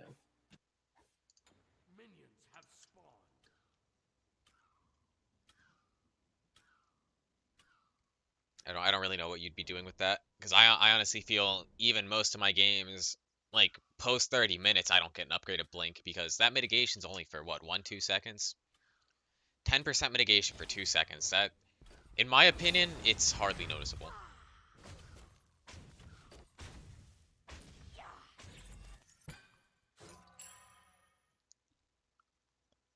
Yeah, I think maybe it was a misclick when buying. I know sometimes Smite does recommend you the upgraded relics, and maybe they just haven't noticed yet because you can still do a normal start with an upgraded relic just without boots. So maybe they just haven't considered it yet. This Kama, I'm not sure if anybody saw that. Well, I saw it on the map. We do see the beads in the first blood. The Kama actually blinked from his back camp. He blinked up through the side RP in order to wrap around faster to catch the Thoth Dash. Not sure how I feel about that, but it worked out. So maybe he's big brain. We do see the Ardio blink coming out at the tower line in the duo lane. They don't really get anything off of it. One thing to notice, both supports wild to this game. No benevolence actually at all. We see a Sentinel's Gift and a War Flag and an upgraded Blink. So I'm pretty excited to see how this plays out. It's It's the spice of life, I guess. pretty unusual lane coming from both supports. We may see the Ardio fall getting here. poked out. And I think this is the price you pay yep. for not having your one. Went the cripple early, didn't have the extra healing from the one, and that healing in the dual lane really does matter when you hit 2 targets. That's a 120 HP heal for both you and your ADC. Yeah. Look at Cullen getting poked out here a little bit by the Quan. A little bit of a, I would say a little bit of a surprise. You don't expect, a solo laner that has arguably the best level 2 in the game for solo laners to be that low against a Guam, but Talo Assault does do a lot of damage. Yeah, Talu Assault, between all the damage it does, and it gives the Guan the prosody steals, so it can make it a bit harder for the Kukulkan to box into him. We do actually see a blue invade. I'm not too big of a fan unless they also get the kill. Then I think it's a good rotation. But no, they opt to just go back to the blue. I'm not really a fan of it because at the end of the day, you're invading a Kukulkan's blue, right? Yeah, sure, he loses a bit of a farm. Oh, wait. Oh, that was a little bit unfortunate. He needed to stop just short. If he stopped short there, yeah, and Thoth is able to secure the red, so that's good. That is a quality hashtag value blink. I don't want to hit those vines, so I'm just gonna blink. But yeah, at the end of the day, Kukulkan, he loses the farm from the blue. This guy doesn't even have mana. He doesn't care too much. I'm sure he'd like to get it. It's free cooldown. Yeah, it's cooldown, and you get a little bit of the health regen from the conversion. Oh, I would have actually, if Freaky was a bit more aware of what was happening, he could have killed the Guan Yu there pretty easily. Yeah, I mean, look at its HP for sure. He was transforming. He could have just turned around and wailed into him. Yeah. But maybe he just didn't realize he was transforming. Either way, it is a bit of a risky play. So there's no real harm in just backing up. You don't know necessarily. Hold on, I need to get some water. You're fine. Yeah, like you were saying, you don't know necessarily if maybe the Adagi's around. The Adachi might be there to clean up, and maybe he just doesn't want to take a trade. It's not for first blood gold anymore, so it wouldn't be completely worth trade. His one was on cooldown, but he was transforming. When you transform a Kukulkan, it resets all your cooldowns, right? So if he just played for the transformation on the Guan ult, he could have even CC immuned it with his enhanced ult, or just really gotten out of range and thrown the one back and killed the Guan off course. We do see the Daji coming over to duo lane with ult, and punishing this Ullr. This Ullr has Aegis. We see neither of the gods without CC when ults go beads. Yeah, that's not the play. Like I could understand getting Aegis into the Tsukiyomi, but there's no Tsukiyomi this game. What are you really Aegising on this team? You're Aegising Thoughtful? But Yeah, I don't agree with the Aegis play. On you at level 5, you know, Because level 12, probably not. you're really looking out for this Geb and this Thoth, but if you're CC'd by this Daji, right? When you get pulled, you're stunned, and when you get Geb ulted, you're stunned. You can't Aegis if you're CC'd. Right. So I think beads would have been the play there. And on For that sure. same vein, we also see the 3 blinks coming out from Overlords, which is very scary for them. They can use it to get an early lead. In the game, what do you mean? Blink is a very good mobility relic for engaging and sometimes disengaging, but it can be very scary when you're facing 2 very heavy CC gods like Daji and Geb that you just really don't want to get ulted by. Yeah, I agree.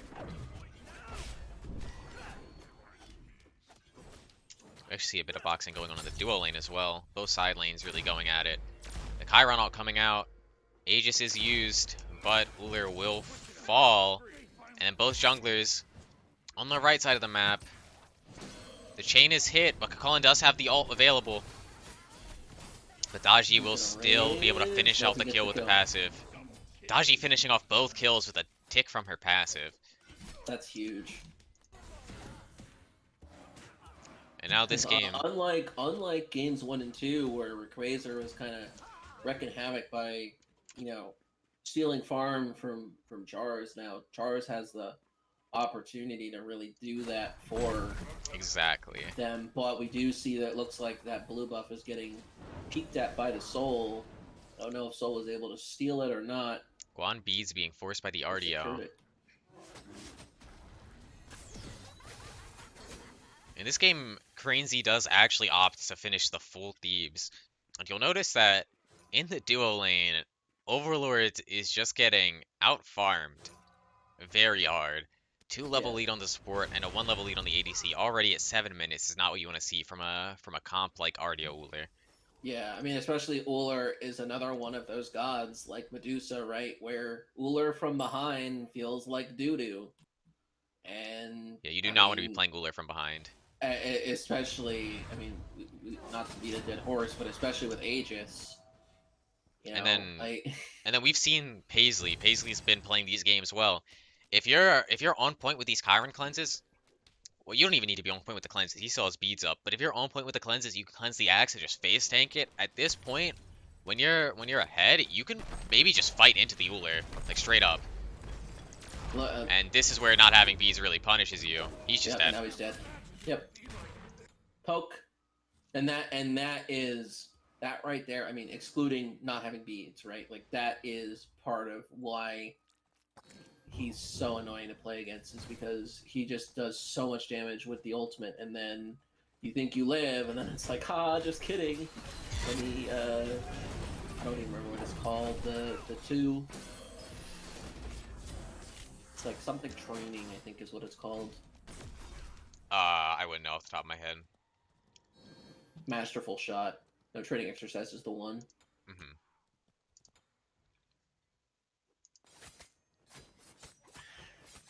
Because that masterful shot, even if you don't level it up, it hurts. And with how easy it is to get the double,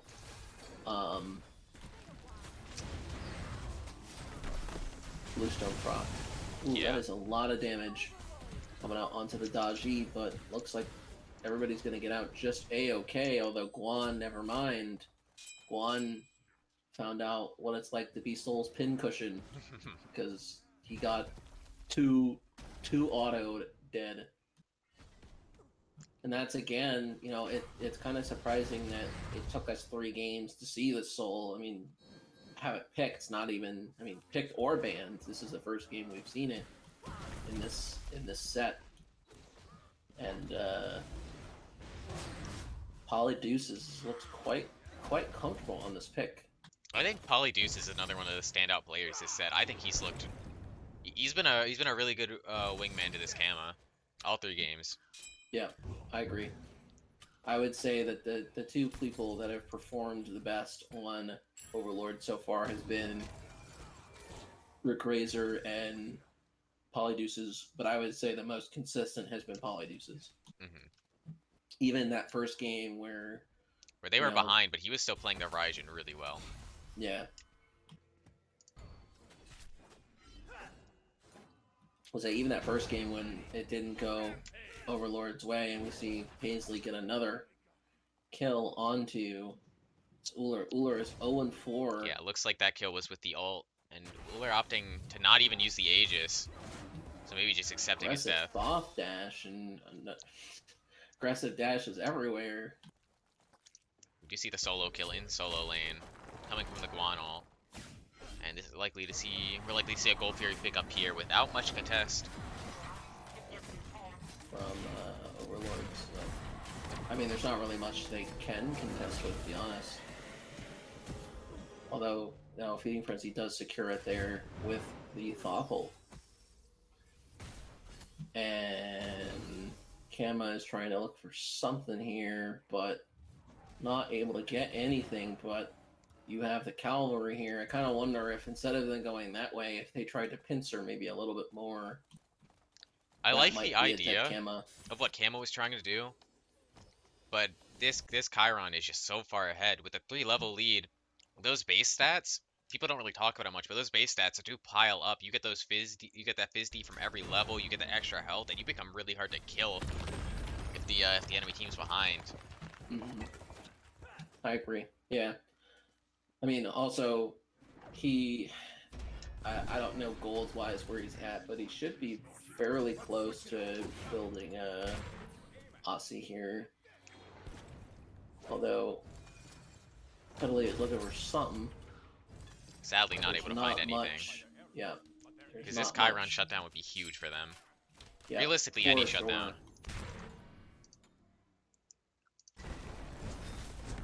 Got a huge fight over here at the Gold or Fire Giant Scorpion, and gets the Kalane, but it doesn't get anybody else. Feeding Frenzy does leave with a Scorpion, but not many deaths. Only the Guan falling. Yeah, I think Geb's gonna fall here, and I think Daji may fall here as well. But these are the kills that Overlords is looking for, right? Getting them back into this game. Right. Getting all these shutdown bounties. This Daji and this Guan Yu had a 2-level lead, and Polydeuce is kind of putting on a clinic now. He's putting them back into this game. He said, we're not losing this. Hop in the backpack. For sure. That's again, like we were saying earlier, I think that Polydeuces has it's been pretty quiet. Like, you know, we haven't talked a lot about them individually, but like they've been the most consistent and probably the best performer in this set. Right, they're kind of like, they're not making any incredible outplays, incredible outstanding plays. They're just playing Smite like really well. There's nothing much more to say about it.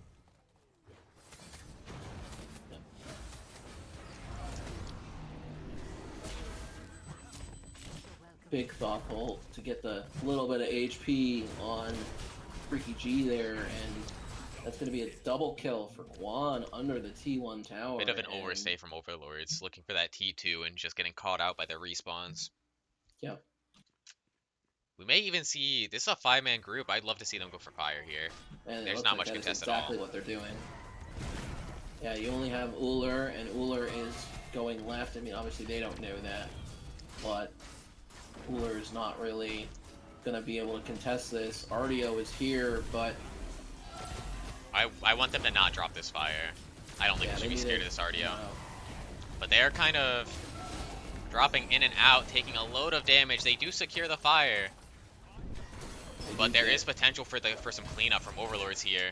We will see the Daji fall. CuddlyOso get a kill. And that's huge for Cuddly. He was super far behind, and that gives him a lot of golden XP. He will fall. The Cucullin will jump in. Has no means of escape, but they will just back off in favor of keeping their four-man fire giant. I didn't realize that Jrox has a 3-level lead on this Cucullin. I mean, that's scary. Oh yeah, Guan is already a god that you do not want to see come late game. Especially as this Uller that is down just got his beads. He just bought his beads and they've already been forced. So if he gets Guan ulted, Yeah. like if he gets caught without his jump, he's as good as dead. Yeah. I mean, it's also scary that he's higher than the highest level on Overlords, right? You just ticked over to level 15 where you have Soul at level 14, CuddlyOso at 13, and everybody else is 12 and below. And we're seeing a similar problem we saw game 1 where this Overlords team does not have any anti-heal. Yep. And we're rolling around in the late game. This Guan Yu's level 15. He probably has his heal maxed. In fact, I can check. Well, no, he's maxing it last. But we're going to get to a point where his healing is going to become really relevant in these team fights. Especially with how often he's able to cast that ability. And they don't really have an answer. Yeah, I mean, I'm expecting out of Camazotz that that T2 Mace is going to be anti-heal. Soul's not a character you think of necessarily. Like, she can build anti-heal, right? Like, don't get me wrong, but she would much prefer to build a spear there. Right.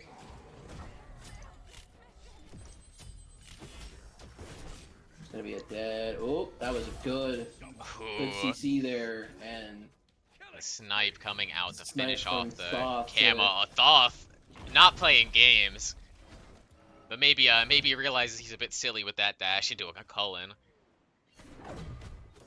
Yeah, dashing into a Cucullin as a Thoth is just asking to get your lights knocked out. And at this point, Charles has just become kind of a martyr. Once again, the only person to die in the fight, the only person without fire is also the only person to fall the second fight in a row. But they are definitely doing their job. They've had some good dodge ults. They're still keeping a lead. I feel like this Camazotz isn't working out for them like the Fenrir did. Nope. For sure. Like Kama is just weak. Like Kama doesn't provide the CC that Fenrir brings, right? I mean, he has slows, like that's great, but there's something to say about literally moving someone from their team to your team and blowing them up. I mean, and that's Fenrir's calling card, right? Is you dive, you get somebody, team focuses them because they're in your mouth, and they just die. And Kama doesn't bring that to the same at all. Right? His is more, he wants to blow you up, he wants to hit you with the 1, then hit you with the 2, and then ult you, and you die. Right. We do see the Tadashi falling again at the beginning of the fight. Something else to note, this is the point in the game where this war flag kind of starts to shine, right? You have these 5v5 pushes, you're all clearing the wave together as a team, and this war flag's starting to really get its value. Well, that attack speed, that movement speed really adds up.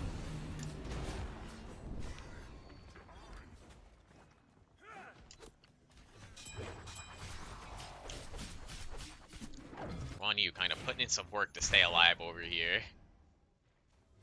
Just Guan Yu things. Oops. Seems like Feeding Frenzy is a little bit torn on what they want to do. Some of them are go for the T2, some of them are back off and get the Pyromancer. Although it does look like ultimately the let's get the Pyromancer is the call that is going to win out here. Right, I feel like the little bit of miscommunication may come from the fact that their fire did just wear off. In fact, fire's already almost spawning. Right. And maybe a few members of the team thought they could still push through it. Misclick Aegis from Chiron. Hopefully nobody saw that. Oof. You hate to see it. I just barely saw it over the wall. A little bit of yellow lines. Yeah. But Paisley has looked very good on this guy. I mean, he's been involved in what 13 of the 19 kills, and is yet to die. Is the only person in the game that has not died. Oh yeah, he's looking great. I haven't noticed, Satingraph is super far behind in items. Yeah. He should Well, be looking to also, farm. yeah, he's also level 12. 12. I mean, obviously that's in addition. You do have a 3-level Oh yeah. deficit.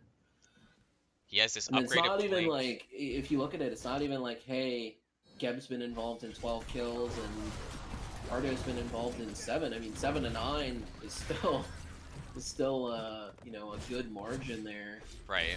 And Ardio is gonna get But I poked feel like out here. you also have to add the fact that this RDO has this upgraded blink, right? And this RDO also has this Chalice of the Oracle, and that's 1,000 gold down the drain between those two things. So we can basically just pretend they're sitting at 7k gold right here. That is not where you want to be at 20 minutes. No, yeah, that's a little bit unfortunate. I don't know if they've just been kind of wandering in the jungle, not doing anything, or I feel like what, that's what it has to be, because he has 34 Thieves stacks, and at this point, your Thieves should be fully stacked always, I feel. Yeah.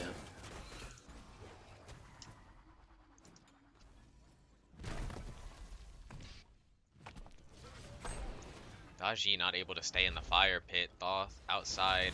We may see a steal from Soul. In fact, they have to drop it because Guandash is out. And we do see him taking a lot of damage, but the Geb shield coming in, giving him a lot of extra health. Daji has to disengage. Chiron running around and soloing the Kamazots. Being taken out of the fight before it basically even goes anywhere. Yeah, it's kind of the opposite. It's kind of the opposite of what we've seen, and we do see Paisley take his first spill of the game. Maybe maybe a bit of a punishment for misclicking the Aegis earlier. Probably. Oh, that was a good blink there to get the disengage, but we still see a fight coming from. Ooh, Overlord still got a bit of kick left in them. Polydeuce is coming in, making sure they're able to clean up this Guan Yu. Also doing a lot of damage in the Chiron kill.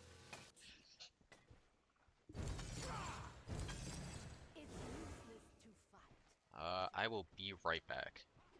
Okay. I'm just gonna keep it on Soul.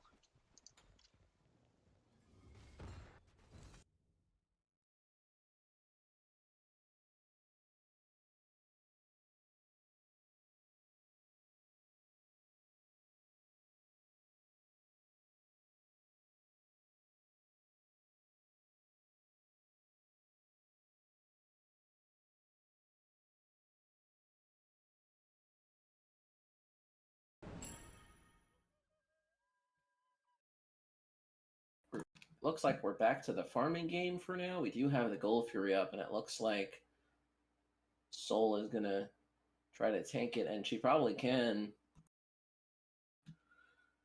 With actually, it's kind of surprising. She actually doesn't really have. She has a Soul Gem. That's the only real life steal that she's got right now. But as this is going on, looks like Feeding Frenzy is looking for an engagement here. On the right side, and Ardio is getting poked out. I mean, Ardio is level 13, and Ankh is popped, and Big kill Ardio for Feeding falls. Frenzy. That's but you have a return kill and a double kill from the backline of Overlords, and that is not what you want to see if you're in a triple kill there for Overlords. And they honestly, you have just Geb and Guan, and Geb's not. I feel like this is a fire for Overlords. Yep, and that is now that's a triple kill, and you have 4 or 5 dead on Feeding Frenzy, and it looks like they're going for push tower. the T2. I don't like this call without minions. Because they don't. I'm not a fan either. I'm not a fan either, but I guess their thought is that, hey, we can get this for free. Might even be able to get the Phoenix if they continue to push. I mean, they do have, and there's a nice CC from the Uller. They're just gonna wipe T2s. I would have liked to see them get the fire. Part of the issue is this Cucullin barely has any defense, right? So we can't really just sit there and tank these towers and these Phoenixes. Yep. Yeah, I was just trying to get it sorted out because I believe you also have to go to your game in 6 minutes. Yep. So I'm just seeing if we continue the cast or if we shut down if it goes too long. Yeah, I also have an EU player on my team, so I'd rather Not delay. not delay. Yeah, I have two as if we well, can. so I understand that. Yeah.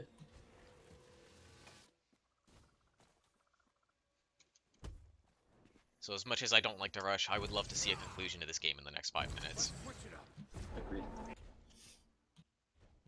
A little interesting that I don't think they realized that I guess they now realize that they all backed, but I don't know if they burn this fast enough. You gotta be careful because the cavalry is here, the overlords is here, and there's the blink from the Cucullen and the blink from the Ardio, and it's a disengage from Feeding Frenzy, and Geb is going to, well, maybe not, because Geb's just gonna walk out behind Ardio and Cucullen. But Oso does die. We do see a lot of low health bars. The Feeding Frenzy dive is able to pick up CuddlyOso. They're looking for Polydeuces, but Polydeuces is not having it. We'll pick up Charles. We'll most likely pick up the Guan Yu here as well. Man, if Feeding Frenzy wants to win this game, they have to kill this soul. For sure. There's no other option at this point.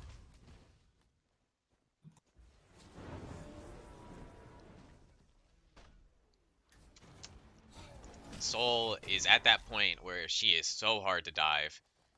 I don't know what Feeding Frenzy does at this point. Yeah, I mean, that's the scary thing about Soul, right? Is, I mean, Soul does a lot of damage. Like, her in-hands hit like a truck when she has her passive fully stacked. I mean, even that build with no rings is still going to slap somebody. I'm not a huge fan of only like the 10% percent pen. 20 on coin. Is it 20? Yeah, it's 20. Oh, I guess that's not that bad then. I mean, you do have a lot of flat pen there. You do have the divine and the spear, so that's enough pen. But like, it's also kind of tough because like you look at the builds, like there isn't really a whole lot of magic D in either in Geb or Guan, right? I mean, you got the 35 from Glad Shield. You got the, what is it? Is it 20 from Fredwin or is it 40? I don't remember. Fizz and Madge procs. So like, there's not a whole lot of. I believe it's there's 30. Not a whole lot of. Is it 30? Okay. So like, there's not a whole lot of magical procs there. So like, I guess it's okay to only have the 20%.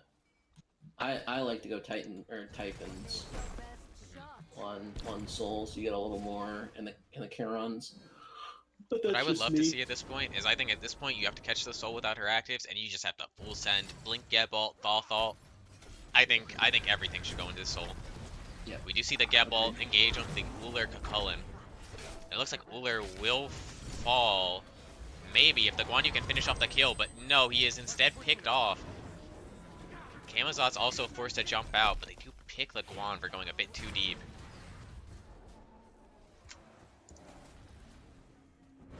Bit of damage coming onto the Cucullen there as well. We are most likely going to have to stop this cast short in order to go play our games.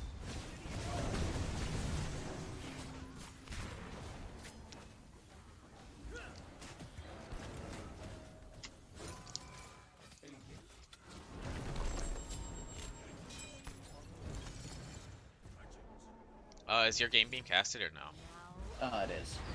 Ah. Alright. If you want, you can drop out at 7:30, and I'll give it another 5 minutes. Because I don't want to delay much more than that. Okay. We do see Overlords will secure the fire here. And they're going to reset. Make sure to spend their gold. It looks like they're at the point where pretty much all of them are going to get their upgraded starter except this Cucullen and this Ardio. And I'm not sure if you saw that, but that soul just popped a 3k pot. Jeez. I am terrified for the side of Feeding Frenzy. Yeah, that's... Yikes. My guess is they're gonna go... They're gonna try to get this goal free, which... Daji decides to not go for, which probably is the play, because if Daji dies, then... I think that's probably a wrap here.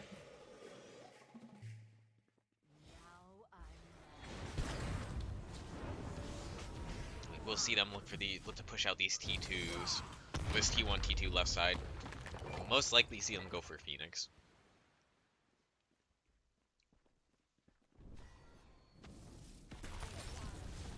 Chiron is also still missing both of his actives, so if they want to fight while they're putting up this soft defense, this could be a really good time for Overlords to make a full commit. But the Camazotz does get poked out a lot and has his ult force, and now it's not looking too good, and they might just back off. Yeah, there's not much they can really do here at that point. I mean, you have all 5 members of Feeding Frenzy very healthy here. I mean, sure, you also have the Fire Giant, although it's not an EFG, it's just a regular Fire Giant ticking on Overlords. It's probably just better for them to get the farm that's on the map and back and try to do something else. All right, I'm gonna dip. So hopefully we can get this game wrapped up, and good luck in your game.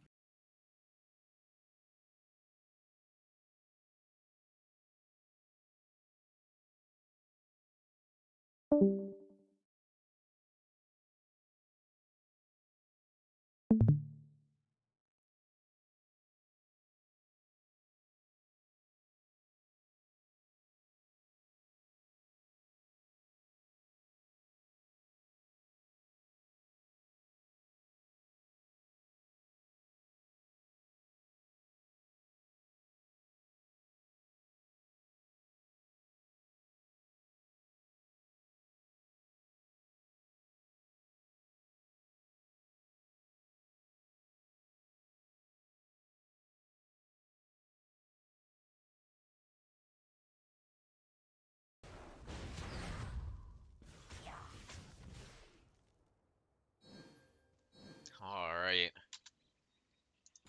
So watching this game, we see a 2-3 split, Sol and Kama.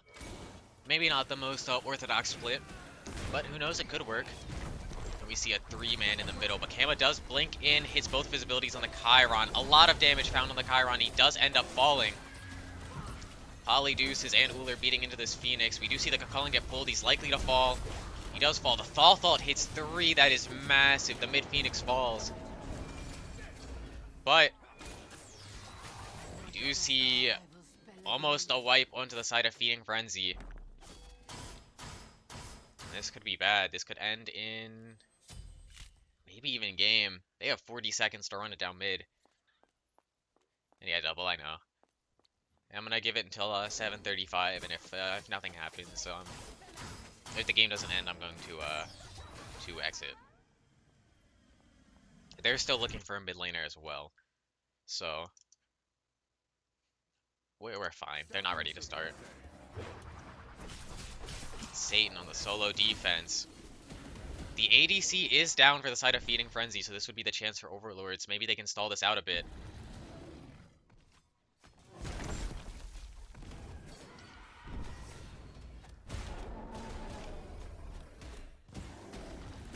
Phoenix does fall, but we don't see Feeding Frenzy commit to the end. Instead, they're going to back up and reset and maybe look to ward around this Fire Giant.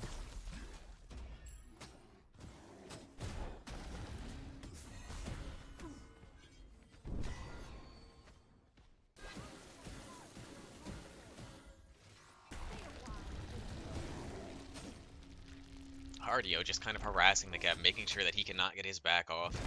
Not that it really does much here, but it is just annoying. Geb actually does not still have his upgraded War Flag. So maybe that could be the swing that Feeding Frenzy needs to really take these team fights. I also just realized that that Jrox on Guan Yu actually opted in for blue or for purple bluestone, which is the one that increases and decreases attack speed. I guess he went that because of double ADC. A lot of damage coming on the Guan Yu. His B's forced to get ulting defensively. Dodgy ult is forced, does hit too. Neither have B's. CuddlyOso falls. Camazot's forced up into the air. Polydeuce is whiffing on the soul ult. The Dodgy is looking to chase out this Camazot. Does not have the blink available for 10. Ardio coming onto the Dodgy. Soul outputting so much damage, able to blow up that Dodgy. And now this fight is turning in the favor of Overlords. We do see them all pretty much full HP. Maybe a misclick on the blink. But the Guan Yu overstepping. Likely to fall, does fall even after the cleanse. Now Chiron's in a bad spot, does get his beats forced. The thaw through though able to slow down the aggression. We're likely to see a fire pool here.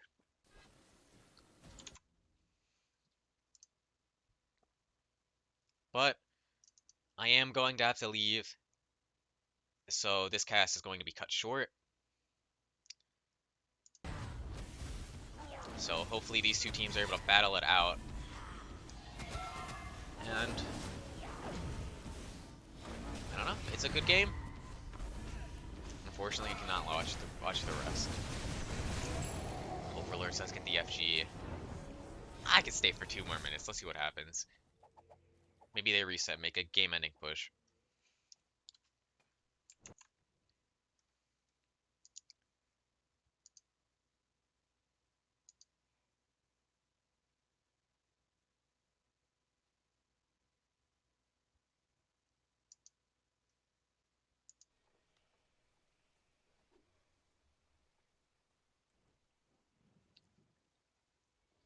We do see the Spartan flag picked up instead of the War Banner for the Geb. I personally like War Banner more, but they're not fighting around minion waves as much anymore. So, not the worst pickup in the world. Something we've seen pretty consistently from Char's is another Titan's Bane pickup. Maybe they really like the damage output that it gives them against the tanks. Personally, I like to see them go serrated if they want the extra damage or pen. See the Oni Fury coming up from the side of Overlords.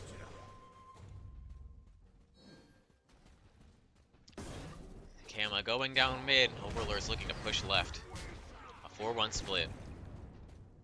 If the game doesn't end on this push, the stream is. So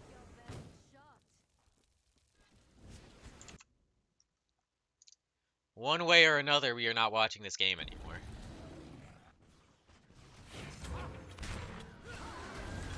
Guan Yu, Horus is in, looking to get them off the Phoenix. Soul has the Bees Forest. Or Soul does not have the Bees Forest. Jrox will fall a little bit of over-aggression, but the Ardio will fall to the Thothalt. They will get the Phoenix, but the artillery is a bit too much for the backline to handle, and they are forced out. The Uller getting his beads forced, and the Cucullin looks like he is going to fall.